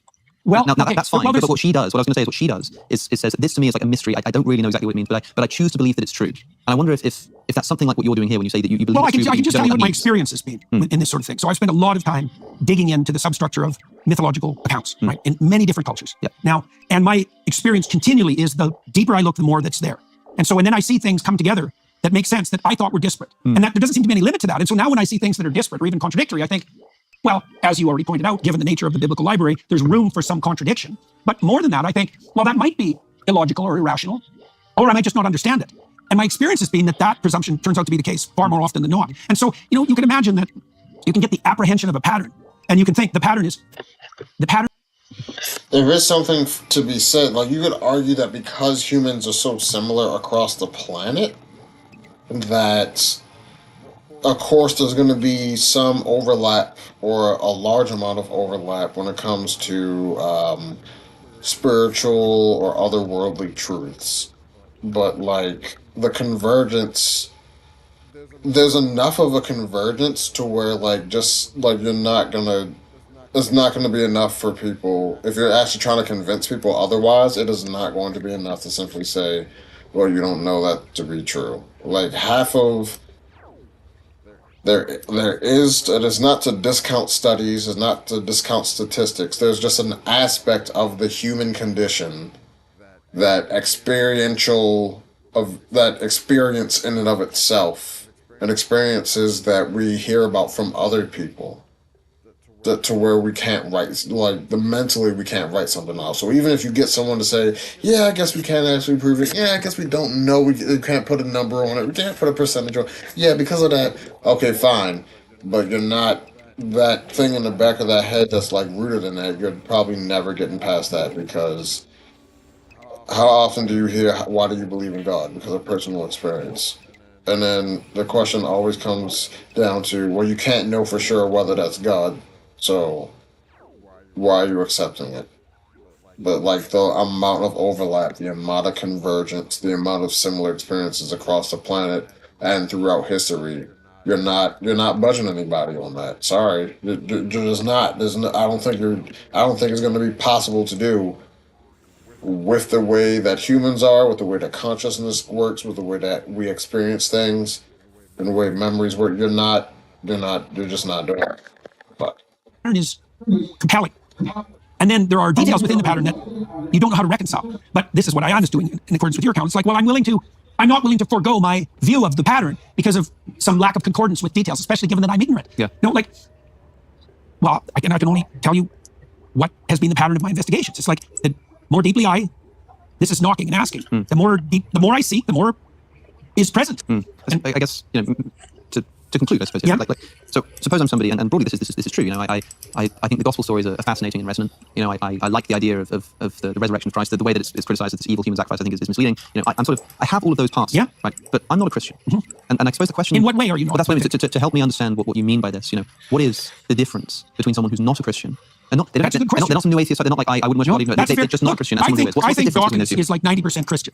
That's what people keep saying about him. And I think partly because I do believe that he is committed to the truth. He does believe that the truth will set you free. He does believe that there's an intelligible order. Yeah. He believes that the investigation of the intelligible order is redeeming. This is it's a shame we don't have a bit more time to do the science thing. Perhaps that'll have to be another conversation. Yeah.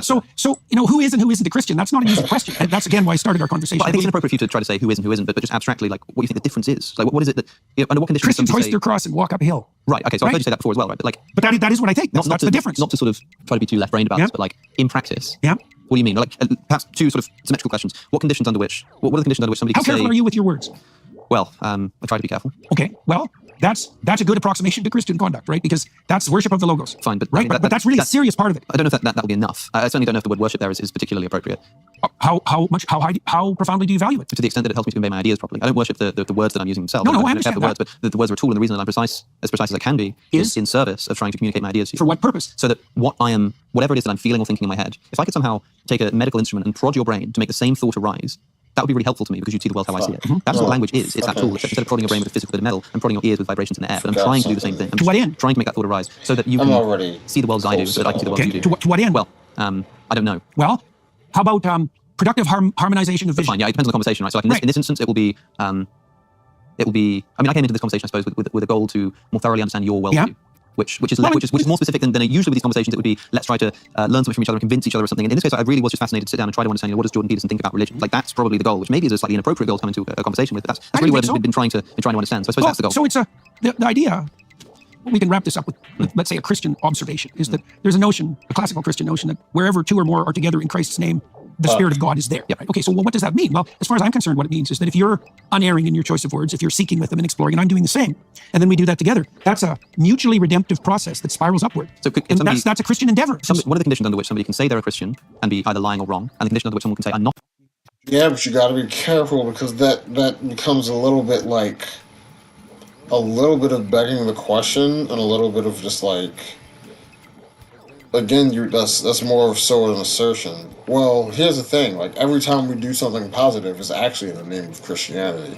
That's basically what that argument is, and it's just like, if that's the case, then the Crusades and killing people for religious reasons is also positive, and I don't know if you could say that. I don't know if that's possible. Not a Christian and be either lying or wrong, if you see what I mean. That's a very good question. Well, something came to mind right away when you asked that question, but pretty much instantly. Oh, that's too much weight.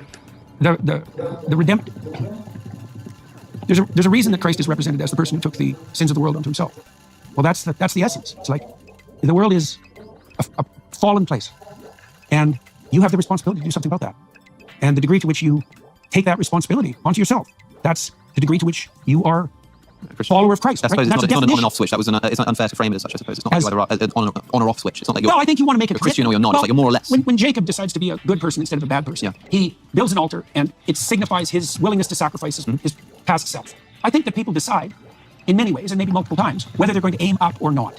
Now, that's that initial commitment. It's like a baptism in a sense, that you decided that you're going to aim up. Okay, well, now you can do that badly, because you will. And you see this in the Old Testament accounts of the prophets all the time. A lot of them are pretty reprehensible when they first find their feet. But you can stumble your way uphill. And that is the essence of Christian belief, is to stumble your way uphill with the maximum load you can bear. And the thing that's so fascinating about that is that that's also the pathway of maximal meaning. And that meaning is exactly what enables you to bear the load. So it's a very paradoxical, what would you say? It's a very It sounds like all you're doing is just remasking positivity as Christianity. I can't, maybe because my brain is flawed, I can't hear it any other way. That, oh, well, just like, and like going through an endeavor of intellectual pursuits with someone who else was doing it in good faith, that's just like Christianity happening. It's just like, okie dokie. paradoxical reality. And I think the essence of the Christian faith is the imitation of Christ. It's not the mouthing of the words. Now, that doesn't mean the words shouldn't be in accordance with the commitment. They should be. But the commitment can't be reduced to the utterance. The commitment is the carrying. Yeah, right. And carrying in relationship to a goal. In the imitation of Christ. It's in the imitation. The text, the book, the imitation of Christ. You won't be judged on. You won't be judged on what you say, but what you've done. Yeah, well, and I don't mean that. Also, doesn't mean that the treasure that you stack up on earth is an indication of your transcendent value. Right? You shouldn't fall into the justification by works. Well, if it's the imitation of Christ and you're doing anything Christ does, didn't he say he wasn't like, was it in the New Testament that slaves should respect your masters, even the cruel ones? What was that? Hold on, let me, just to look it up. Slaves should obey masters' scripture. Just to make sure I'm not bullshitting. Ephesians is, just to make sure, is Ephesians in the New Testament? Because I don't know. 10th book of the New Testament. Okay, it is in the New Testament. All right.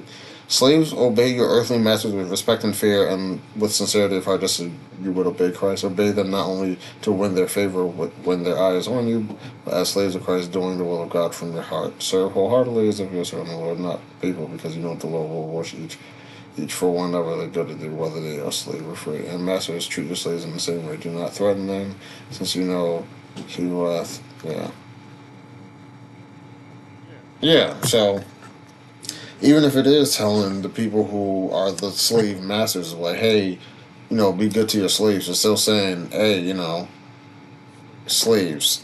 And if Jesus is in the New Testament, if Jesus is saying, Jesus would have overwritten that. It makes me think that Jesus condones that, because it's not like you would have said it was wrong or whatever the fuck, but okay. Heresy. Right. But not a direct quote from Jesus, but it's in the New Testament in which Jesus' stories are recorded. But with that coda firmly in mind, I don't think there's anything in that proposition that isn't in accordance with the gospel accounts. Like, Christ calls on his disciples to be followers, right? To walk the same path.